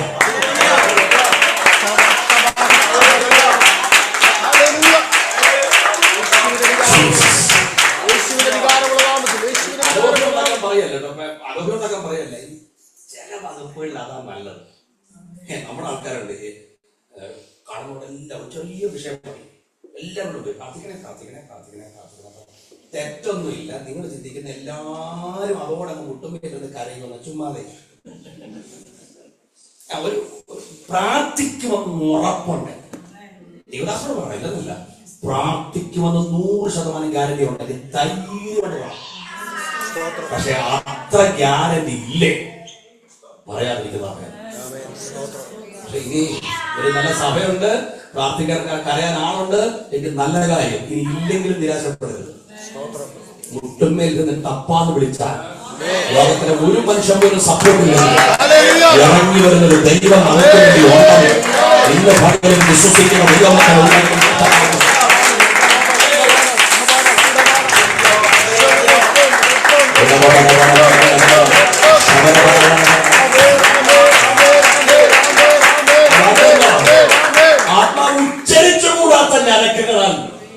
അതിന്റെ അർത്ഥത്തോടെ ഞാൻ പറയട്ടെ, ഒറ്റ വാക്കിൽ വ്യാഖ്യാനമില്ലാത്ത അത് ആത്മാവിനുള്ള പ്രാർത്ഥന. അത് പെന്തക്കോസ്തുകാരൻ ഇപ്പൊ കൈമോശം വന്നിരിക്കുകയാണ്. നമുക്ക് കൈമോശം വന്നപ്പോ മറ്റു പലരും അത് ഏറ്റെടുത്തിരിക്കുകയാണ്. ഒരു കാലത്ത് ആത്മാവിൽ പോരാടി പ്രാർത്ഥിച്ച് ജയമെടുത്തവരാണ് പിടിക്കുന്ന പല ആൾക്കാരും. എന്റെ അമ്മയെ ഞാൻ ഓർക്കാറുണ്ട്. രാത്രി 12 മണിക്ക് 1 മണിക്ക് ഉണരുമ്പോ അകത്ത് റൂമിനകത്ത് വേറെ ഒന്നും പറയുന്നില്ല, ഓരോരുത്തർക്കും അന്യഭാഷ പറയുന്നത്. വസ്ത്രമില്ലാഞ്ഞിട്ട് കരയല്ല പ്രിയപ്പെട്ടവരെ, ആഹാരമില്ലാഞ്ഞിട്ട് കരയല്ല, മറിച്ച് ദേശത്തിന് വേണ്ടി കരയാണ്, എനിക്ക് വേണ്ടി കരയാണ്. അങ്ങനെ കരഞ്ഞ കണ്ണീരിന്റെ ഫലമാണ് ഞാൻ ഇവിടെ നിന്ന് ദൈവത്തെ സ്തുതിക്കുന്നത്. പ്രിയപ്പെട്ടവരെ, ദേശത്ത് പല അനർത്ഥങ്ങളും വഴിമാറിയത് അങ്ങനെ രാത്രികളെ പകലാക്കി ആത്മാവിൽ പോരാടിയ ചില അമ്മമാരുടെ കണ്ണീരുമുണ്ട്. അങ്ങനെ രാത്രികളെ പകലാക്കിയ ചില പിതാക്കന്മാരുടെ കണ്ണീരുമുണ്ട്. അങ്ങനെ വിലപിച്ച ചില കണ്ണീരുകൊണ്ടാണ് അന്യഭാഷ പറയുന്ന ഒരു മടിയും വേണ്ട. അതാണ് നമ്മളെ വളർത്തിയത്. ആ ആത്മാവിലുള്ള അന്യഭാഷയിലുള്ള പോരാട്ടമാണ് നമ്മളെ വിജയിപ്പിച്ചെടുത്തതെങ്കിൽ ദേശത്തിന് വേണ്ടി ഇടവെടുക്കാൻ, കുടുംബങ്ങൾക്ക് വേണ്ടി ഇടവെടുക്കാൻ, ഇടവെന്ന് കരയുവാൻ അഭിഷേകം പ്രാപിച്ച അന്യഭാഷയിൽ അല്പസമയം ഒന്ന് പ്രതികരിച്ചാൽ അന്യഭാഷ നമുക്ക് അഭിമാനമാണ്. അന്യഭാഷ നമുക്ക് അഭിമാനമാണെങ്കിൽ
ആത്മാവിൽ പ്രാർത്ഥിക്കുന്നതിന് ഒരു മഹത്വം പറയാൻ വേണ്ടിയാണ്. എന്റെ പപ്പ വർക്ക് ചെയ്യുന്ന സ്ഥലത്ത് ഒരു ഫീൽഡുണ്ട്, പാന എന്ന സ്ഥലം, നമ്മുടെ മെയിൻ ഫീൽഡാണ്. അവിടെ ഈ ദേശം ഇളകിയെന്ന് അറിയാമോ? ആ പാനയ്ക്ക് വേറൊരു സ്ഥലമുണ്ട്, രംഗമട്ടി എന്ന് പറഞ്ഞാൽ രക്തം വീണ സ്ഥലമെന്നാണ്, കൊലപാതകങ്ങളെന്നാണ് ആ നാട്. നേപ്പാളി ഗുണ്ടകൾ അടക്കി ഭരിക്കുന്ന ഒരു സ്ഥലമാണ്. പക്ഷെ അവിടെ പപ്പ ആദ്യം പോയി താമസിക്കുന്ന ഒരു ആദിവാസിയുടെ വീട്ടിലാണ്. ഈ ആദിവാസിയുടെ പ്രത്യേകത 2 ഭാര്യമാരെ വകവരുത്തിയവർ. ഇപ്പൊ താമസിക്കുന്ന 3ാമത്തെ ഭാര്യ. അയാൾ ആകെ കയറി കിടന്ന 2.5 വർഷമാണ്. അപ്പൊ ചിന്തിച്ചാൽ മതി ആ ദേശത്തിലെ അന്ധകാരശക്തി എത്ര പ്രബലമാണ്. അവർക്കൊന്നും പ്രവർത്തിക്കാൻ ഇറങ്ങിയിട്ടൊന്നും ഒരു രക്ഷയില്ല. പക്ഷെ അപ്പൊ ഇവിടെ താമസിക്കാൻ വന്നിട്ട് ഈ ദുർഗാപൂജയുടെ സമയം വരുമ്പോണ്ടല്ലോ, ഇവരുടെ ദുർഗാപ്പ ഇറങ്ങി വരുമ്പോൾ ഭാര്യയുടെ മുട്ടിക്കുത്തി പിടിച്ചിട്ട് ആ കുത്തിയെ കട്ടിക്കുന്നു. ഈ ചോര കാണാതെ നൃത്തത്തില്ല, അങ്ങനെ കണ്ണാണ് തട്ടിപ്പോയി. അപ്പം ഒരു പ്രാവശ്യം പപ്പയെ കാണുകയാണ് ഈ രംഗം. അപ്പൊ പേടിച്ചിട്ട് നേരെ കട്ടിലിന്റെ സൈഡിലേക്ക് ഒളിച്ചു. സ്തോത്രം. അപ്പൊ പിറ്റേ ദിവസവും ഇതേ കാര്യം ആവർത്തിച്ചപ്പോ ദൈവാത്മാവ് ഉപ്പയോട് പറഞ്ഞു, നീ ആരാ? നിന്റെ അകത്തുള്ള ശക്തി എത്ര വലുതാ. അപ്പൊ പപ്പ നേരെ ഒളിച്ചയാണെന്ന് എഴുന്നേറ്റു.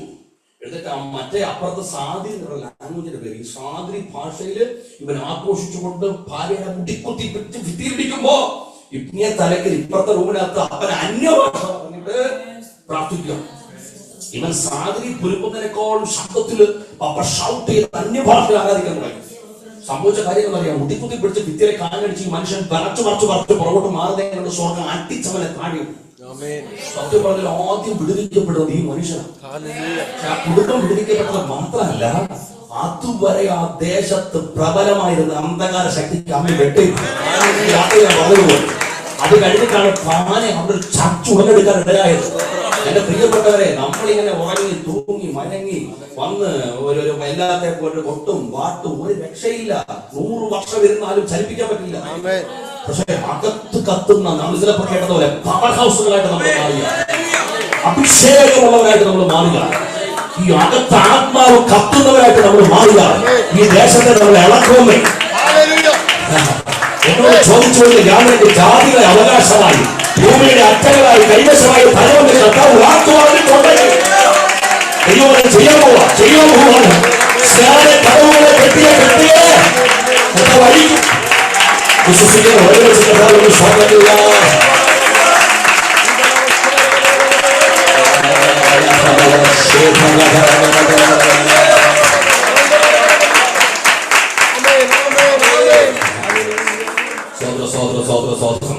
മൂന്ന് കാര്യങ്ങൾ പറഞ്ഞു. മൂന്നാണോ നാലാണോ? മൂന്ന് കാര്യം. നാലാമത്തെ കാര്യം 8:31. അത് സംബന്ധിച്ച് നാം എന്ത് പറയണ്ടു? 8:31. ഇത് സംബന്ധിച്ച് നാം എന്ത് പറയണ്ടു? ദൈവം നമുക്ക് അനുകൂലം ഉറച്ചു പറഞ്ഞേ. അതെന്നാ ശക്തിയുള്ളൊരു വാക്കാത്.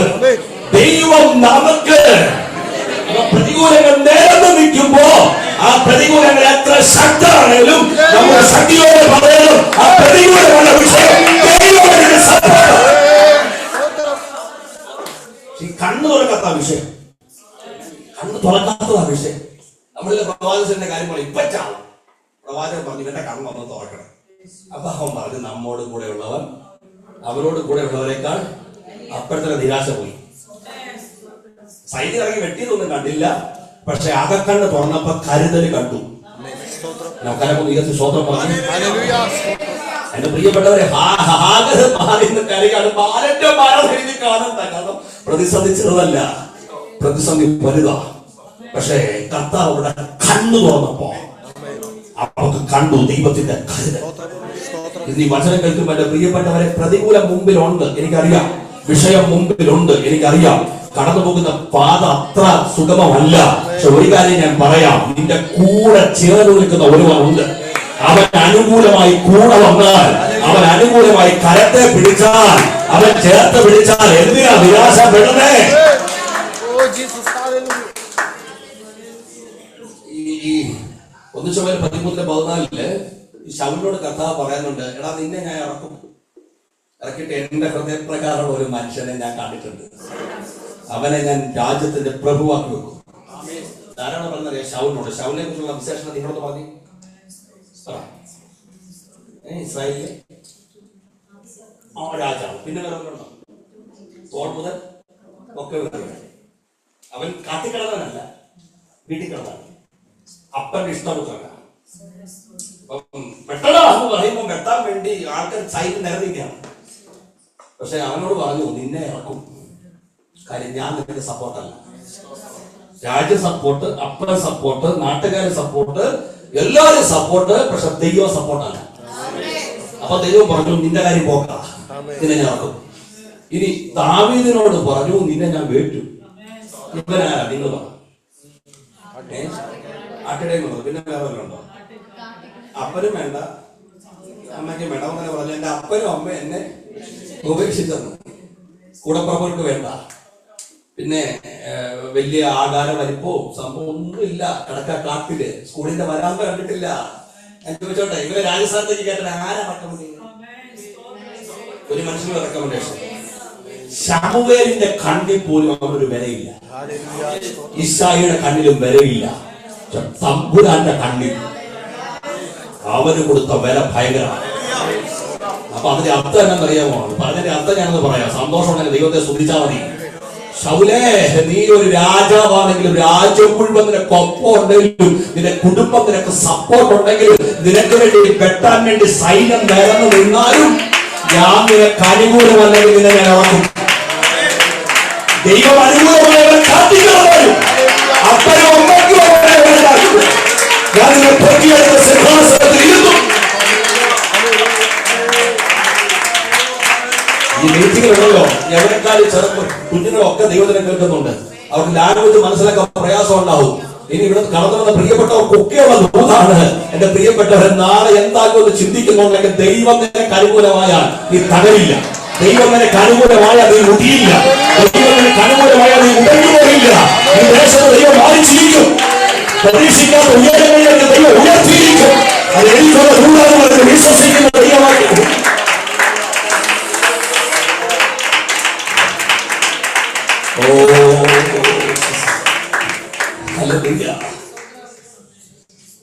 ഒരാളെ ഇവിടെ പറയാം. ഈ മോശയെ കുറിച്ചുള്ള നിങ്ങളുടെ വിശേഷങ്ങൾ പറയാം. ലോകത്തിലെ ഏറ്റവും സൗമ്യനായ മനുഷ്യൻ. പിന്നെ സത്യം പറഞ്ഞ ഗൂഗിളിൽ ഞാൻ കഴിഞ്ഞ ദിവസം ലോകം കണ്ട ഏറ്റവും വലിയ പൊളിറ്റിക്കൽ ലീഡർ ഈ പുള്ളിയാണ്. ആരാ? മോശ. സാധാരണ കക്ഷിയല്ല. കർത്താവ് അഭിമുഖമായിട്ട് സംസാരിച്ചല്ലോ. കർത്താവ് ചൂടുള്ള പ്രത്യേകത.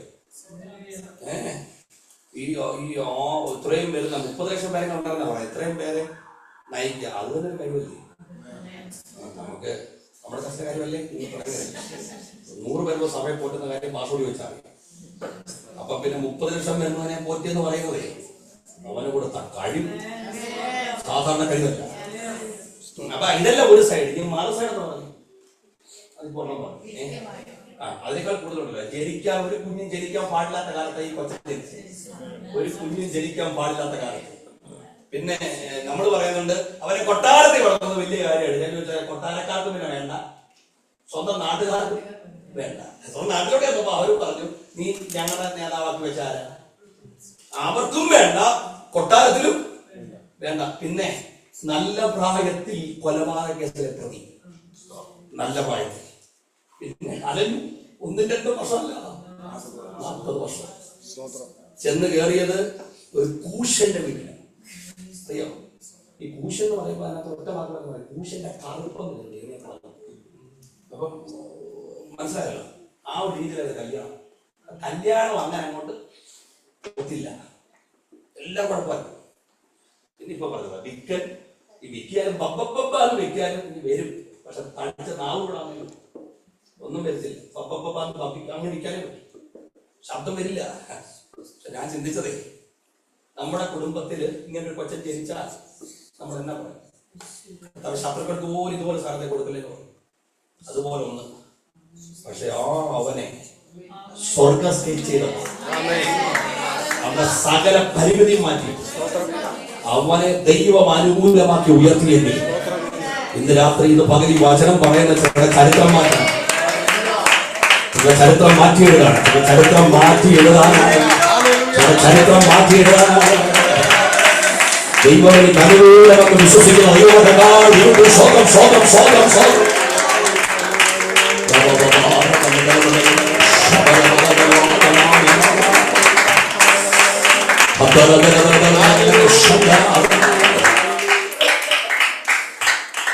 അടുത്ത കാര്യമുണ്ടല്ലോ, ഹൃദയസ്പർശിയായ ഒരു കാര്യമാണ് 8:32 വാക്യം. അത് ഇപ്പൊ കേട്ട പോലെ കേൾക്കരുത്. 8:32 വാക്യം.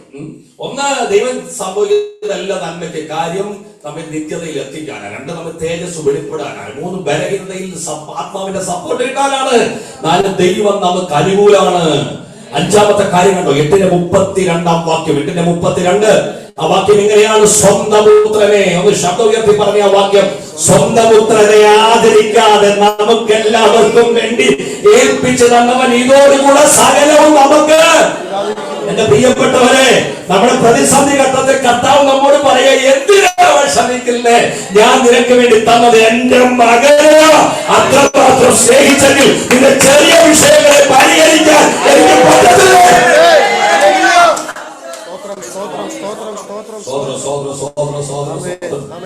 എന്റെ പ്രിയപ്പെട്ടവരെ, 5 കോടതികളും മാറി മാറി വിസ്തരിച്ചിട്ടും തെറ്റില്ലെന്ന് മാത്രമല്ല, നീതിമാനെന്ന് സാക്ഷ്യപ്പെടുത്തിയിട്ട് ഞാൻ തെറ്റ് ചെയ്തിട്ടില്ലേ എന്ന് പറഞ്ഞ് യേശു ഇറങ്ങിപ്പോയില്ല, അവിടെ നിന്നു.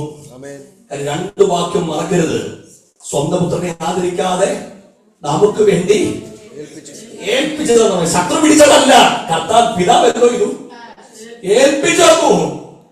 സ്വതന്ത്രം. വേറെ ഭാഗത്ത് പറഞ്ഞിരിക്കുന്നത്, കർത്താവ് നമുക്ക് വേണ്ടി തന്നെ തന്നെ തന്നു. അപ്പം തെറ്റില്ലെന്ന് മാത്രമല്ല, നീതിമാനെന്ന് സാക്ഷ്യപ്പെടുത്തിയിട്ടും അവിടെ നിന്നു. അവിടെ നിന്നത് എന്തിനാണെന്നറിയാമോ? അവൻ തെറ്റിയിട്ടില്ലെങ്കിലും പിതാവ് നമുക്ക് വേണ്ടി തന്നതിന്റെ പ്രതിഫലമാണ്. 2 അടി ഉയരമുള്ള കൽപ്പൂരിലേക്ക് 2 കൈ കൂട്ടിക്കെട്ടി റോമൻ നാണയങ്ങളും ഈയക്കട്ടകളും ഇരുമ്പ് കഷ്ണങ്ങളും ചേർത്തുണ്ടാക്കിയ ചാട്ടവാറ് വെച്ച് അടിച്ചു പുറപ്പൊടിക്കുമ്പോ ഒരു പ്രാവശ്യം പോലും എന്നെ എന്തിനാ അടിച്ചെന്ന് പോലും എന്റെ യേശു ചോദിച്ചില്ല. കാരണം എന്തിനാണെന്നറിയാമോ? നമുക്ക് വേണ്ടി അവൻ തന്നെ താൻ ഏൽപ്പിച്ചതാണ്. എന്റെ പ്രിയപ്പെട്ടവരെ, ശരീരത്തിലെ മാംസകഷണങ്ങൾ ഇളകി മാറും, കുതറി മാറായിരുന്നു, ഒഴിഞ്ഞു മാറായിരുന്നു, എന്നെ അടിക്കരുതെന്ന് യേശു പറയായിരുന്നു. പക്ഷെ പറഞ്ഞില്ല, കാര്യം നമുക്ക് വേണ്ടി അവൻ തന്നെ തന്നെ ഏൽപ്പിച്ചു തന്നു. ആ കാൽവരിയിലെ സ്നേഹം അകത്ത് കത്തുന്ന പ്രിയപ്പെട്ടവര് ഇന്ന് പകൽ മൗനമായിട്ട് തിരിക്കരുത്. ആ രക്തത്തിന്റെ ശക്തി ആസ്വദിക്കുന്നവര്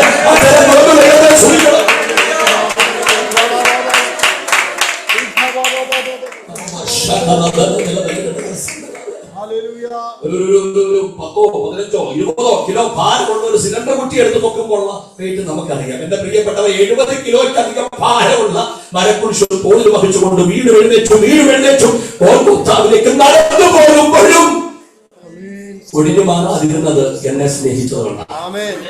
ഇങ്ങനെ തന്ന ഒരുവരെ ഉള്ളമേ അതെന്റെ യേശുവാണ്. സ്വന്തം ബാക്കി എല്ലാ പ്രതിസന്ധി വരുമ്പോഴും എന്ത് വലിയ മരണമാണെങ്കിലും കയ്യെങ്കിലും കാണും. ഞാൻ പറഞ്ഞ അർത്ഥം മനസ്സിലായി. തലവേദന കഴിച്ചില്ല, എന്റെ മൈഗ്രേൻ ഉണ്ട്. അപ്പൊ മൈഗ്രേനൊക്കെ വരുമ്പോ ഈ ഒരു കൈ പ്രസ് ചെയ്യുന്നതാണ്. ഞാനും ചിന്തിക്കുന്നുണ്ട്, എനിക്ക് ആരുമില്ലെന്ന് ആരും പറയത്തില്ല. ഈ കണ്ണീര് വരുമ്പോഴേ അടുത്തിരിക്കുന്ന ആരെങ്കിലും ഭാര്യ നമ്മളെ കണ്ണിൽ കുറച്ച് ഭർത്താവ് വന്നിട്ട് അങ്ങനെ കുറച്ച് നേരമുണ്ട്. 99% ഇല്ല, എനിക്ക് എന്തായാലും. പക്ഷെ അതുകൊണ്ടാണ് കർത്താവ് സ്വന്തം കയ്യെങ്കിലും തന്നു. പക്ഷെ ക്രൂശി കിടക്കുന്നവന്റെ അവസ്ഥ എന്ന് ചിന്തിച്ചു നോക്കി. 2 കൈ ആണിയടിച്ച് കാലിലും ആണിയടിച്ചൊന്ന് അനങ്ങാൻ പോലും കഴിയില്ല. കർത്താവിനെ കെട്ടിയിടപ്പെട്ടതുപോലെ അതുപോലെ തമ്പുരാൻ അനുഭവിച്ചെങ്കിൽ എന്നെ സ്നേഹിച്ച സ്നേഹം എത്ര വലുതാണ്. ആ കാൽവരിയുടെ സ്നേഹം ഇന്ന് രാത്രി പകലും അകത്തു വ്യാപരിക്കുന്ന പ്രിയപ്പെട്ടവർക്കായി ഞാൻ കർത്താവിന് സ്തോത്രം ചെയ്യാം. ദൈവത്തിന് സ്തോത്രം. എന്റെ പ്രിയപ്പെട്ടവരെ, സ്വന്തം പുത്രനെ ആദരിക്കാതെ നമുക്ക് എല്ലാവർക്കും വേണ്ടി ഏൽപ്പിച്ചത് അവൻ അതോടുകൂടെ സകലവും നമുക്ക് നൽകാതിരിക്കും. ആ കരങ്ങളെ ഉയർത്തിപ്പിടിച്ച് കർത്താവിനെ സ്തോത്രം ശക്തിയുടെ വാക്കുണ്ട് കേട്ടോ. അത് 5ാമത്തെ കാര്യമാണ്. 6ാമത്തെ കാര്യം പറഞ്ഞു പോകാനുള്ള സമയമുള്ളൂ. ദൈവം തിരഞ്ഞെടുത്തവരെ ആര് കുറ്റം ചുമത്തുന്നു? എന്നാ ദൈവം തിരഞ്ഞെടുത്തവരെ, ദൈവം ചെയ്യുന്നതെല്ലാം നന്മയ്ക്കെന്ന് പറയുന്നതിന്റെ അടുത്ത കാര്യമാണ് ദൈവം എത്രാമത്തെ വാക്യം? ദൈവം തിരഞ്ഞെടുത്തവരെ ആര് കുറ്റം ചുമത്തും? 33ആണോ 34ആണോ 33ആം വാക്യം? ഒന്ന് കുറച്ചൊന്നും പറഞ്ഞ വാക്യം. ദൈവം തിരഞ്ഞെടുത്തവരെ ആര് കുറ്റം ചുമക്കും? ഇനി ചുമ്മാതെ ഞാൻ പറഞ്ഞുകൊണ്ട് കരവുയർത്തരുത്. ദൈവത്താൽ സെലക്ട് ചെയ്യപ്പെട്ടവനാണ് ഞാൻ എന്ന് ഉറപ്പുള്ളവരെന്ന് കരവുയർത്തി. വാക്യമുണ്ടല്ലോ, ഒരു വാക്യം കൂടെ ചേർത്ത് പറയണം. എടുത്തിരിക്കുന്ന വാക്യങ്ങളാണ്.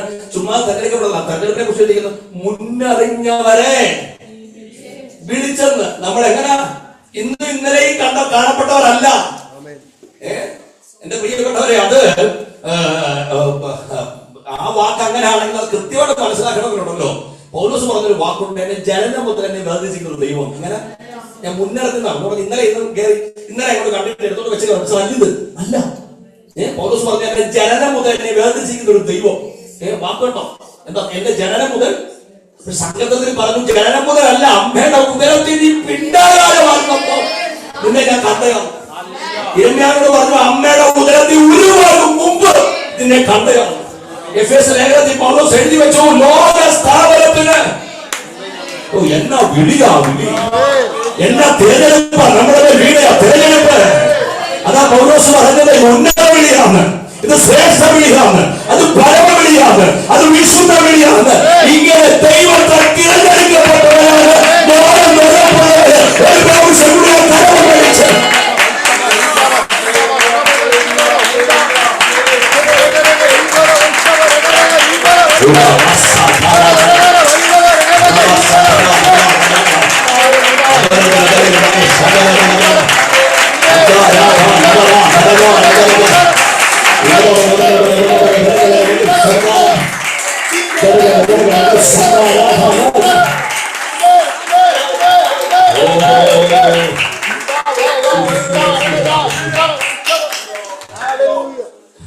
ആണ് പാട്ടുകാരൻ പാടുന്നത്. അപ്പൊ ഇതൊക്കെ കേൾക്കുമ്പോഴാണ് ഈ പാട്ടിന്റെ ഒക്കെ ഗൗരവം മനസ്സിലാവുന്നത്. ലോകസ്ഥാപനവും എന്നെയും കണ്ടല്ലോ, ലോകസ്ഥാപനവും എന്നെയും കണ്ടല്ലോ, ലോകത്തിൽ വന്നു ജീവനെ വന്നല്ലോ, ലോകത്തിൽ വന്നു ജീവനെ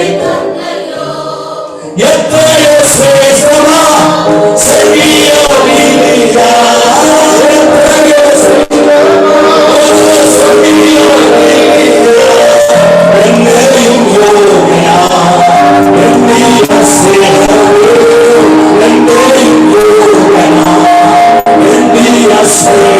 എന്നെയും യേശുവേ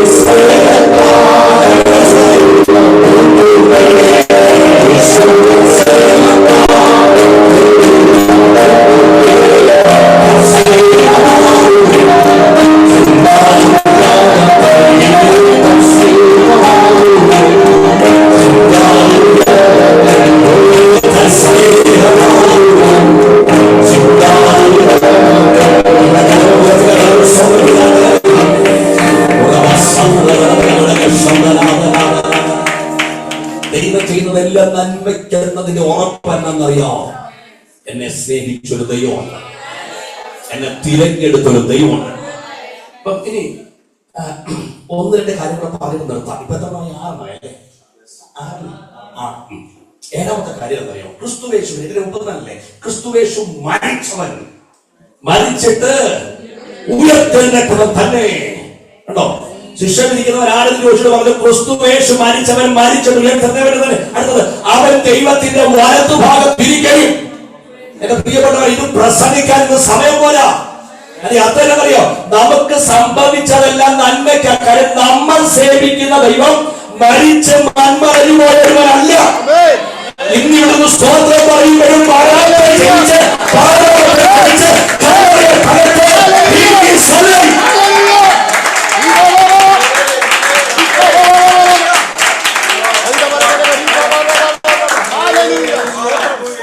പരസ്യമായിട്ട് പറയാൻ പറ്റില്ല. പക്ഷെ ഇതിങ്ങനെ മീറ്റിംഗ് ആയതുകൊണ്ടാ പറയുന്നത്. നിങ്ങളൊന്ന് ചിന്തിച്ചു നോക്കിയാൽ നമ്മുടെ ഭാഗ്യം കണ്ണുണ്ടായിട്ട് കാണാത്ത, ചെവിയുണ്ടായിട്ട് കേൾക്കാത്ത, മൂക്കുണ്ടായിട്ടും മണക്കാത്തൊരു പൊട്ട ദൈവത്തെ അല്ല നമ്മൾ സേവിക്കുന്നത്.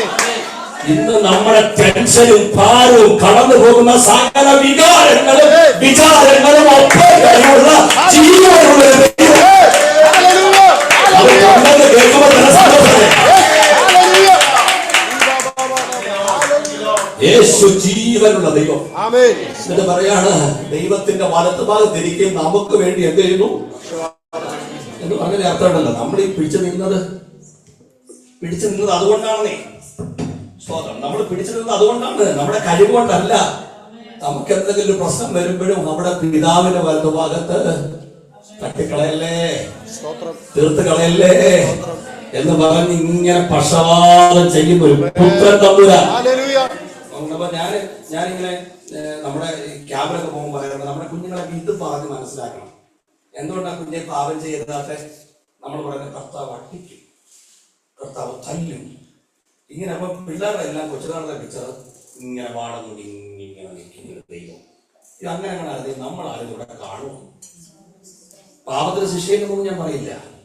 പക്ഷെ യോഹന്നാൻ പറഞ്ഞൊരു വാക്ക് എന്നറിയോ? കുഞ്ഞുങ്ങളെ പാപം ചെയ്യാതിരിക്കാൻ, പാപം ചെയ്യാറില്ല, പാപം ചെയ്യാതിരിക്കാൻ ഞാൻ നിങ്ങൾക്ക് എഴുതുന്നു. അടുത്ത വാക്യം, ഒരുത്തൻ പാപം ചെയ്തു എങ്കിലോ യേശു ക്രിസ്തു എന്ന കാര്യസ്ഥൻ പിതാവിന്റെ അടുക്കൽ ഉണ്ടെന്ന്, അവൻ പാപങ്ങൾക്ക് പ്രായശ്ചിത്തം. അത് നമ്മൾ പെട്ടെന്ന് പറഞ്ഞ മനസ്സിൽ ചിന്ത വരും, അത് ഭാഷ ലൈസൻസ് അല്ലേ, എന്തോ ചെയ്താലും പിതാവിന്റെ ഭാഗത്ത് എന്തോ ഈ പുത്രൻ പക്ഷപാതം ചെയ്യാം, അപ്പൊ നമ്മൾ രക്ഷപ്പെട്ടു പോകില്ല. അല്ല അല്ല അല്ല അത് യാഥാർത്ഥ്യം മനസ്സിലാക്കണം. ഞാൻ എന്റെ അനുഭവം പറയാം. ഞാൻ എങ്ങനെയാണെന്നറിയാം, ഞാൻ ലോകത്തിന്റെ വഴി കൂടെ പോയ ഒരു കാലമുണ്ട്. എന്റെ ജീവിതത്തിൽ മാറ്റം വന്ന എങ്ങനെ ചോദിച്ചാല്, എനിക്ക് കോളേജ് അഡ്മിഷൻ മേടിച്ചു തന്നത് ജോസൂട്ടി എന്ന് പറഞ്ഞ സാർ വഴിയാണ്. ഇദ്ദേഹമായിരുന്നു എന്റെ ഗാർഡിയൻ. അപ്പം ഗാർഡിയൻ മാത്രം നല്ലൊരു മനുഷ്യൻ. ഇത് കോളേജിൽ പുള്ളിക്കുള്ള പേര് ഭയങ്കര പേരാണ്, മലയാളം ഡിപ്പാർട്ട്മെന്റ് ഹെഡാ പുള്ളി. അപ്പം ഞാൻ എന്ത് പരിപാടി ചെയ്താലും ഈ വിളിക്കുന്ന ഈ പുള്ളിയാണ്. പുള്ളിയല്ലേ എനിക്ക് എന്നെ അവിടെ കോളേജിൽ കയറ്റിയത്. എന്റെ ഗാർഡിയൻ പുള്ളിയായത്. എന്തോ കുഴപ്പം കാണിച്ചാലും പുള്ളി വിളിക്കും. ആ സമയത്ത് ഞാൻ അവിടെ നല്ല തരിടപ്പണി കാണിച്ചു. അപ്പം പ്രിൻസിപ്പൾ എന്നെ വിളിച്ചിട്ട് പറഞ്ഞ വാക്കുകളൊന്നും പറയാൻ കൊള്ളുന്ന കാര്യമൊന്നുമല്ല. അതുപോലെ എന്നെ ശകാരിക്കും. എന്നിട്ട് പറഞ്ഞിട്ട് നിന്നെ ഒരു കാരണവശാലും പാഠം പഠിപ്പിക്കുന്നു, ഒരു കാരണവശാലും നീ ഇവിടെ പഠിപ്പിക്കുന്നു, ഇനി നീ ഇവിടെ വരണ്ട. അപ്പൊ ഈ എന്നെ ഇങ്ങനെ ശകാരിച്ചുകൊണ്ടിരിക്കുന്നുണ്ടല്ല പുള്ളി പെട്ടെന്നില്ല പുള്ളിയുടെ കാര്യം പോലെ. എനിക്ക് അഡ്മിഷൻ മേടിച്ചൊരു കഴിച്ചുണ്ടല്ലോ, ജോസ് വിളിച്ചാണ്. അപ്പൊ പിയൂൺ എനിക്ക് വിളിച്ചിട്ട് പറഞ്ഞു അയാൾ വിളിച്ചിട്ടാണ് ജോസ്. അപ്പൊ ഈ ജോസ് സാർ വരുന്നത് എങ്ങനെ എപ്പോഴും പറഞ്ഞില്ല, ദൂരത്ത് വരുന്ന കണ്ടപ്പോഴേ ഈ പ്രിൻസിപ്പൾ അയാളാണ് ഇപ്പം ഞാൻ നിൽക്കുമോ, ഞാനിപ്പുറത്ത് ഇങ്ങനെ രോമം കത്തി കൊണ്ടുപോയി കുഞ്ഞാടിനെ പോലെ ഞാനിപ്പുറത്ത് ഈ പരിപാടി എല്ലാം ഒപ്പിച്ചിട്ട് ഞാൻ നിൽക്കുക. അപ്പൊ ഈ സാറ് വരുന്ന കണ്ടപ്പോഴത്തേക്ക് എന്റെ ജീവൻ പോയി. സാർ ഇങ്ങോട്ട് വന്ന് കേറിയില്ല, എന്നെ പറഞ്ഞതിന്റെ ബാക്കി എല്ലാം ഈ പുള്ളി ജോസൂട്ടിക്ക് കൊടുത്തു. ജോസൂട്ടി സാറുണ്ടല്ലോ, അയ്യോ അവിടെ നിന്ന് ഒരു നിപ്പ് നീങ്ങുന്നത് ഞാൻ ഇപ്പോഴും മറക്കത്തില്ല. ഇങ്ങനെ തലപിടിച്ച് നിൽക്കുകയാണ്. പക്ഷെ ഈ പുള്ളി നിന്ന് കുറച്ച് കഴിയുമ്പോഴത്തേന് സാറിന്റെ കണ്ണീര് വരുന്ന കണ്ടപ്പോഴത്തേന് പ്രിൻസിപ്പലിന്റെ കണ്ണടി ഹൃദയടി. അപ്പൊ പുള്ളി പറഞ്ഞു എന്തോ ചെയ്യാനാണ് ഇവൻ കാണിച്ചതൊക്കെ ഓർത്ത് ഇവനെ വെച്ചേക്കേണ്ടതൊന്നുമല്ല, പക്ഷെ ഇയാളെ ഓർത്ത ഇവനെ കളയാൻ പറ്റുമോ? എന്നോട് പറഞ്ഞു കാശ്മീരാണ്. ഞാൻ ഈ മുമ്പിൽ കൂടെ പോയപ്പോൾ ഞാൻ ഇപ്പോഴും ഓർക്കുന്നുണ്ട്, ഈ സാറിന്റെ മുഖത്തേക്ക് ഞാൻ നോക്കി, ജോസൂട് സാറിന്. ഈ ആ പുള്ളി എന്നെ രണ്ടെണ്ണം തന്നായിരുന്നു, എനിക്ക് എത്രയൊക്കെ ഉള്ളായിരുന്നു. പക്ഷെ പുള്ളി എനിക്ക് നോട്ടം നോക്കി, വല്ലാത്ത നോട്ടമാക്കി. ഞാൻ ഇറങ്ങി പോകുമ്പോ മനസാക്ഷി ഉണ്ടെങ്കിൽ ഞാൻ എന്ത് തീരുമാനിക്കും, കുഴപ്പമില്ല, ഞാൻ എന്തെങ്കിലും കാണിച്ചാൽ ജോസൂടി സാർ വരും, എന്നെ രക്ഷപ്പെടുത്തു എന്ന് വിചാരിക്കുമോ? അങ്ങനെ വിചാരിക്കുന്നവൻ അവൻ ആ സാറിനോട് സ്നേഹമില്ലാത്ത, അല്പമെങ്കിലും സ്നേഹം ഉണ്ടെങ്കിൽ അന്ന് തീരുമാനം എടുക്കും. വന്നത് വന്നു, ഇനി മേല ഞാൻ മൂലം സാറിന്റെ കണ്ണതനെയാണ് ഞാൻ സമ്മതിക്കുന്നത്. അതല്ലേ ഒരു യഥാർത്ഥ വ്യക്തി ചെയ്യുന്നത്. അപ്പൊ കർത്താവ് നമ്മൾ ഓർക്കണം, നമ്മൾ എന്തെങ്കിലുമൊക്കെ കുഴപ്പം കാണിക്കുമ്പോ പിതാവിന്റെ മുമ്പിൽ ചെന്ന് തട്ടിക്കളയല്ലേ, അവനെ തീർക്കല്ലേ. അവൻ എന്റെ കുഞ്ഞാന്ന് പറഞ്ഞ് നമുക്ക് വേണ്ടി പക്ഷപാതം ചെയ്യുന്ന ഒരു നല്ല കർത്താവ് നമുക്കുള്ളത് കൊണ്ടാണ് നമ്മൾ രക്ഷപ്പെട്ട് പോകുന്നതേ. എന്നാൽ അല്പമെങ്കിലും കർത്താവിനോട് സ്നേഹമുണ്ടെങ്കിൽ ഇന്നൊരു തീരുമാനമെടുക്കണം, പാപത്തെ സ്നേഹിക്കാൻ ഞാൻ ഇനി പോകില്ല, ഞാൻ യേശുവിന്റെ പൈതലായിട്ട് ജീവിക്കും. ആ കരമയൊക്കെ തീരുമാനത്തോടെ സ്വന്തം പറയാൻ പറഞ്ഞു നിർത്താൻ പോയി. പ്രാർത്ഥിക്കാനുള്ള സമയം വേണം, 1:50. അപ്പൊ ഇപ്പൊ ഇത്രയും പറഞ്ഞതിന്റെ ഇടയിലും സ്റ്റിൽ സംതിങ് പെൻഡിങ് അല്ലേ? ഇത്രയും പറയുന്നതിന്റെ ഇടയിൽ എന്നാലും പാസ്റ്ററേ ആ വിഷയത്തിന് ഞാനെങ്കിലും മറുപടി കിട്ടിയിട്ടില്ല. വിഷയം ദൈവത്തെ സ്നേഹിക്കുന്നവർക്കെല്ലാം നന്മയ്ക്കായി കൂടി വ്യാപരിക്കുന്നു. ഞാനിപ്പോ ഏകദേശം 1.25 മണിക്കൂർ പ്രസംഗിച്ചുകൊണ്ടിരിക്കുകയായിരുന്നു. പ്രസംഗിച്ച് കഴിഞ്ഞപ്പോഴും നിങ്ങൾ കരവും കേൾക്കണ്ട, മനസ്സിൽ ചിന്തയില്ലേ പാസ്റ്റർ, എന്നാലും ആ വിഷയത്തിന്, ആ വേദനയ്ക്ക്, ആ പ്രതിസന്ധിക്ക്, ആ പ്രശ്നത്തിന് എനിക്ക് അങ്ങോട്ട് മനസ്സിലാകുന്നില്ല.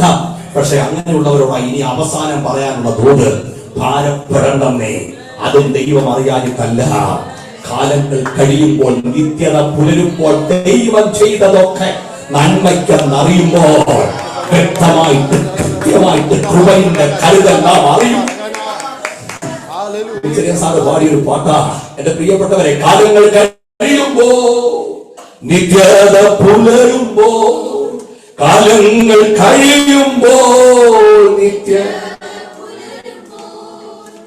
ദൈവം ചെയ്തതൊക്കെയും നന്മയ്ക്കെന്നു തെളിയുമ്പോൾ, ദൈവം ചെയ്തതൊക്കെയും നന്മയ്ക്കെന്നു തെളിയുമ്പോൾ, വ്യക്തമായി കൃത്യമായി കൃപയും കരുതലായും ഞാൻ വ്യക്തമായി കൃപയും കരുതലായും ഞാൻ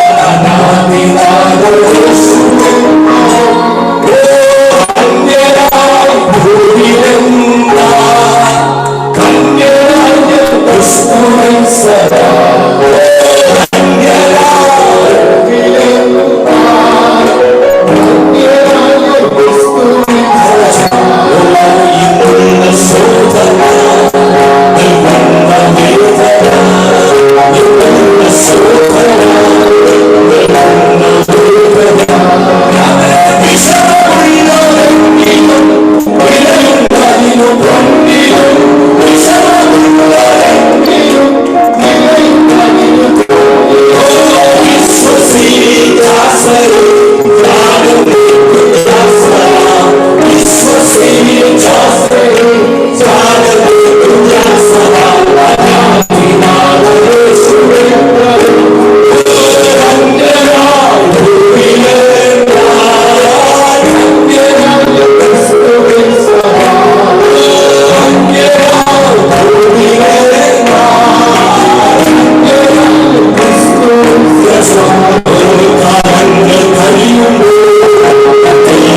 നിർണായകമായ ഒരു 10 മിനിറ്റ് ദൈവത്തിന്റെ ഈ സമയം കഴിയുന്നതും വളരെ എമർജൻസി അല്ലെങ്കിൽ നിങ്ങൾ ഇറങ്ങി പോകരുത്, ഇവിടെ ഇരിക്കുക. എന്റെ പ്രിയപ്പെട്ടവരെ, ദൈവം ചെയ്യുന്നതെല്ലാം നന്മയ്ക്കാണ്. അതുകൊണ്ടാണ് നമ്മൾ ഇത്രയും നേരം കേട്ടുകൊണ്ട് ഞാൻ ബാക്കിയുള്ള 2 എണ്ണം കട്ട് ചെയ്തതാണ്. പക്ഷെ പരിശുദ്ധാത്മാവ് ഒരു കാര്യം ദൈവാത്മാവ് സംസാരിച്ചുകൊണ്ടേയിരിക്കുക. ഇതെല്ലാം സംഭവിക്കും. ഇനി എന്നാ ചെയ്യണ്ടേ? ജസ്റ്റ് റിലാക്സ്, ദൈവത്തിന്റെ കയ്യിലേക്ക് ഏൽപ്പിച്ചു കൊടുക്കുക.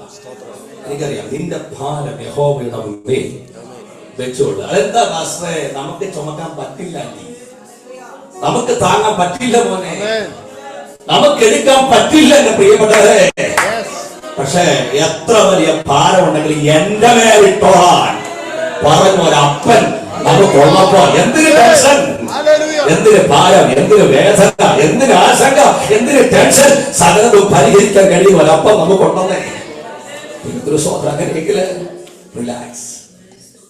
ദൈവ സാന്നിധ്യം അറിഞ്ഞിട്ടേ ഇന്ന് പോകാവൂ, ദൈവത്തോടെ അനുഭവിച്ചിട്ടേ പോകാവൂ. പലപ്പോഴും വിഷയങ്ങൾ നമ്മളെ സമ്മർദ്ദപ്പെടുത്തുന്നത്, പല പ്രതിസന്ധികൾ, രോഗങ്ങൾ, വിഷയങ്ങളൊക്കെ സമ്മർദ്ദപ്പെടുത്തുന്നത്. ഇത് ചിന്തിച്ചോട്ടാണ് നമ്മൾ ഇരിക്കുന്നത്. പക്ഷെ ദൈവാത്മാവ് ഇന്ന് പറയുകയാണ്, അത് കർത്താവിന്റെ മുകളിലേക്ക് എറിഞ്ഞു കൊടുത്തിട്ട് എനിക്കൊരു സ്വാതന്ത്ര്യം വേണം, എന്റെ വിഷയത്തിൽ എനിക്കൊരു സ്വാതന്ത്ര്യം വേണം, എനിക്കൊരു വിടുതൽ എന്ന് പകൽ ആവശ്യമാണ്. കർത്താവ് എന്നോട് സംസാരിച്ചുകൊണ്ടിരിക്കുകയായിരുന്നു, എനിക്കൊരു വിടുതൽ വേണം, എനിക്കൊരു ദൈവപ്രവൃത്തി ഇന്ന് അനുഭവിക്കണം. ഈ ഹോളിനകത്തോട് നിങ്ങൾ പുറത്തു പോകുന്നത് ആ ദൈവ സാന്നിധ്യം അനുഭവിച്ചുകൊണ്ട് വേണം എനിക്ക് പോകാൻ.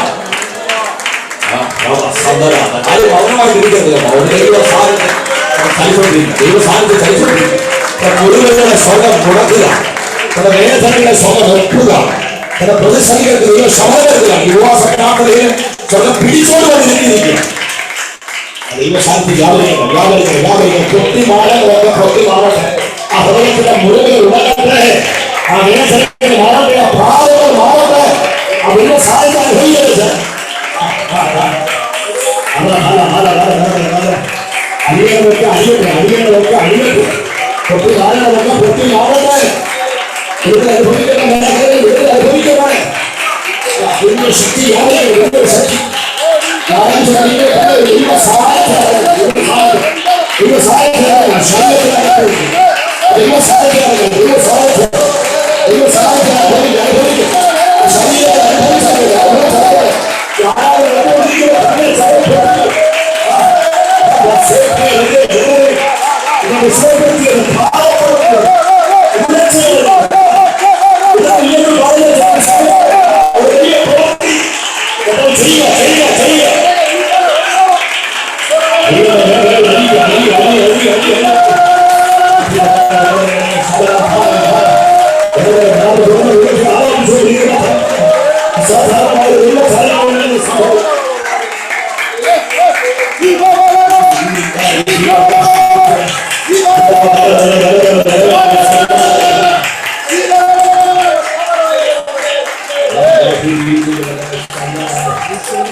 മടങ്ങുന്നതിന് മുമ്പ് എനിക്കൊരു ദൈവിക സ്പർശനം വേണം. അന്നെ ആരെയും കൊണ്ട് മടങ്ങിയതുപോലെ ഒരു കൺഫർമേഷനോടെ എനിക്ക് പോകണം, എനിക്ക് ദൈവിക സ്വാതന്ത്ര്യം അനുഭവിക്കണം. അങ്ങനെ ഹൃദയത്തിനകത്ത് ആഗ്രഹിക്കുന്നവർ മാത്രം കൂട്ടുവാരി കൈവക്കണ്ട. അങ്ങനെ ഹൃദയത്തിനകത്ത് ആഗ്രഹിക്കുന്നവർ മാത്രം ഒന്ന് കരവെത്തി പിടിച്ചാണ്. അങ്ങനെയുള്ളവർ മാത്രം ഒന്ന് കരവെത്തി പിടിച്ചാണ്. കരവെത്തി പിടിച്ച ദൈവം ദയവായിട്ട് എഴുതുന്നതിനൊക്കെ കഴിയുന്ന എഴുതുന്നതിനാട്ടെ. പരിശുദ്ധാത്മാവ് തൊട്ട പുറപ്പെടുന്നതിന് മാത്രമേ എഴുന്നേൽക്കാവൂ. ഈ മീറ്റിംഗിനകത്തുണ്ടല്ലോ, നിങ്ങളെ സ്വയം പിടിച്ചങ്ങ് എഴുന്നേൽപ്പിച്ചിട്ടുണ്ടെങ്കിൽ ചെയ്യാനാണ് അവൻ ജീവിതത്തിൽ ചെയ്യാൻ, കുടുംബങ്ങൾ കടത്തിൽ ചെയ്യാൻ നമ്മളെല്ലാം മാറ്റി വെച്ച് യോഗത്തിന് വന്നല്ലോ. നമുക്ക് ആ ദൈവശക്തി അനുഭവിച്ചിട്ട് യോഗം വിട്ട് മടങ്ങാവും. അതുകൊണ്ട് പരിശുദ്ധാത്മാവിന്റെ നിയമം അനുസരിച്ച് അതിന് എഴുതുന്നതിന് ദയവായി മുമ്പോട്ട് കയറി വരാമോ, മുമ്പോട്ട് പ്രാർത്ഥിക്കാനാണ്. പരിശുദ്ധാത്മാവിന്റെ തൊട്ടം പുറപ്പെടുന്നവർ മാത്രം മുമ്പോട്ട് വന്നാണ് ഒന്ന് പ്രാർത്ഥിക്കാൻ പോവാണ്. ഈ ഉപവാസ പ്രാർത്ഥനയിൽ പരിശുദ്ധാത്മാവിന് വലിയ സാന്നിധ്യത്തിനകത്ത് വ്യാപരിച്ചുകൊണ്ടിരിക്കുക. ദൈവദാസന്മാർ ബിലു പാസ്റ്ററുണ്ട്, നമ്മുടെ സീനിയർ പാസ്റ്ററുണ്ട്, പ്രിയപ്പെട്ടവരും കൂടെ മുമ്പോട്ട് വന്ന സന്തോഷമായിരിക്കും. എന്റെ പ്രിയപ്പെട്ടവരെ, ഒരു വിഷയം സ്പ്രിന്റ് ചെയ്ത് നിൽക്കാമോ? ദൈവത്തിന് സ്തോത്രം. പരിശുദ്ധാത്മാവ് തൊട്ടു. ഞാൻ അതുകൊണ്ടാണ് എന്റെ ജീവിതത്തിൽ ഞാൻ എന്നെ തന്നെ സമർപ്പിക്കായിരുന്നു എന്ന് ഹൃദയത്തിനകത്ത് തീരുമാനമുള്ള പ്രിയപ്പെട്ടവർ ദയവായിട്ട് സ്പ്രിന്റ് ചെയ്ത് നിൽക്കാമോ? ഒന്ന് പ്രാർത്ഥിക്കാൻ നിങ്ങൾക്ക് വേണ്ടി. എന്റെ പ്രിയപ്പെട്ടവരെ, കർത്താവ് നിങ്ങളെ തൊട്ടിട്ടുണ്ടെങ്കിൽ നിങ്ങൾ എഴുന്നേൽക്കാതിരിക്കരുത്. സ്വോത്രം സ്വോത്രം. ആ സ്പർശനം അനുഭവിച്ചാണ് മുമ്പിൽ വന്നതെങ്കിൽ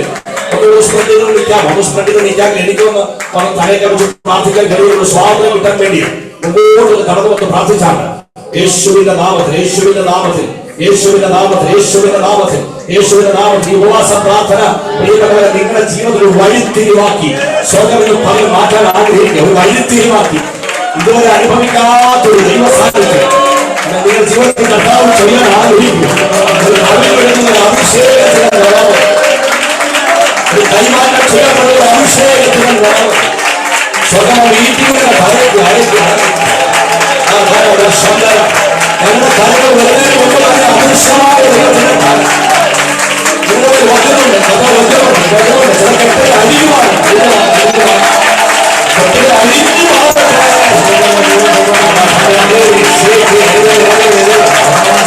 സ്വാഗതം, ദൈവിക സ്വാഗതം, ദൈവിക സ്വാഗതം, ദൈവിക സ്വാഗതം, ദൈവിക സ്വാഗതം.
എന്റെ പ്രിയപ്പെട്ടവരോട് വന്നിരിക്കുന്നത് അവരെ നിറച്ചല്ലോ. ഈ മീറ്റിംഗ് വിട്ട് പുറത്തു പോകുന്നത് അവർ ബലഹീനരായിട്ടല്ല, ആ ഹൃദയത്തിനകത്ത് സന്തോഷമാണ്,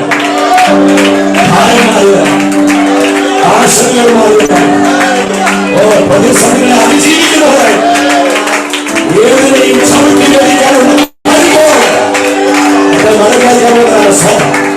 യേശുവിൻ നാമം ചൊല്ലി അനുഗ്രഹിക്കപ്പെടട്ടെ. യേശുവിൻ നാമത്തിൽ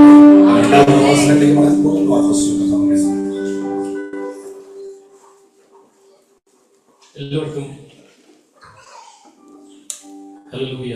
കർത്താവേ, ഞങ്ങൾ തിരുസന്നിധിയിൽ സ്തോത്രം ചെയ്യുകയാണ്. ഞങ്ങൾ പ്രാർത്ഥിച്ച് ആരംഭിച്ച സമയം മുതൽ കർത്താവേ, ഓരോ ശുശ്രൂഷയിലും പരിശുദ്ധാത്മാവിന്റെ സാന്നിധ്യം കൂടെ ഇരുന്ന് ഞങ്ങളെ വഴി നടത്തിയതിനായി സ്തോത്രം. ഞങ്ങൾ പാടാനും അവൻ ആരാധിക്കുവാനും കർത്താവ് ഞങ്ങൾക്ക് ചെയ്ത കൃപകൾക്കായിട്ട് ഞങ്ങൾ ദൈവത്തിന് നന്ദി പറയുക. കർത്താവേ, ദൈവദാസന്മാരിൽ കൂടെ കർത്താവ് ഞങ്ങളോട് സംസാരിച്ചതിനായി സ്തോത്രം ചെയ്തു.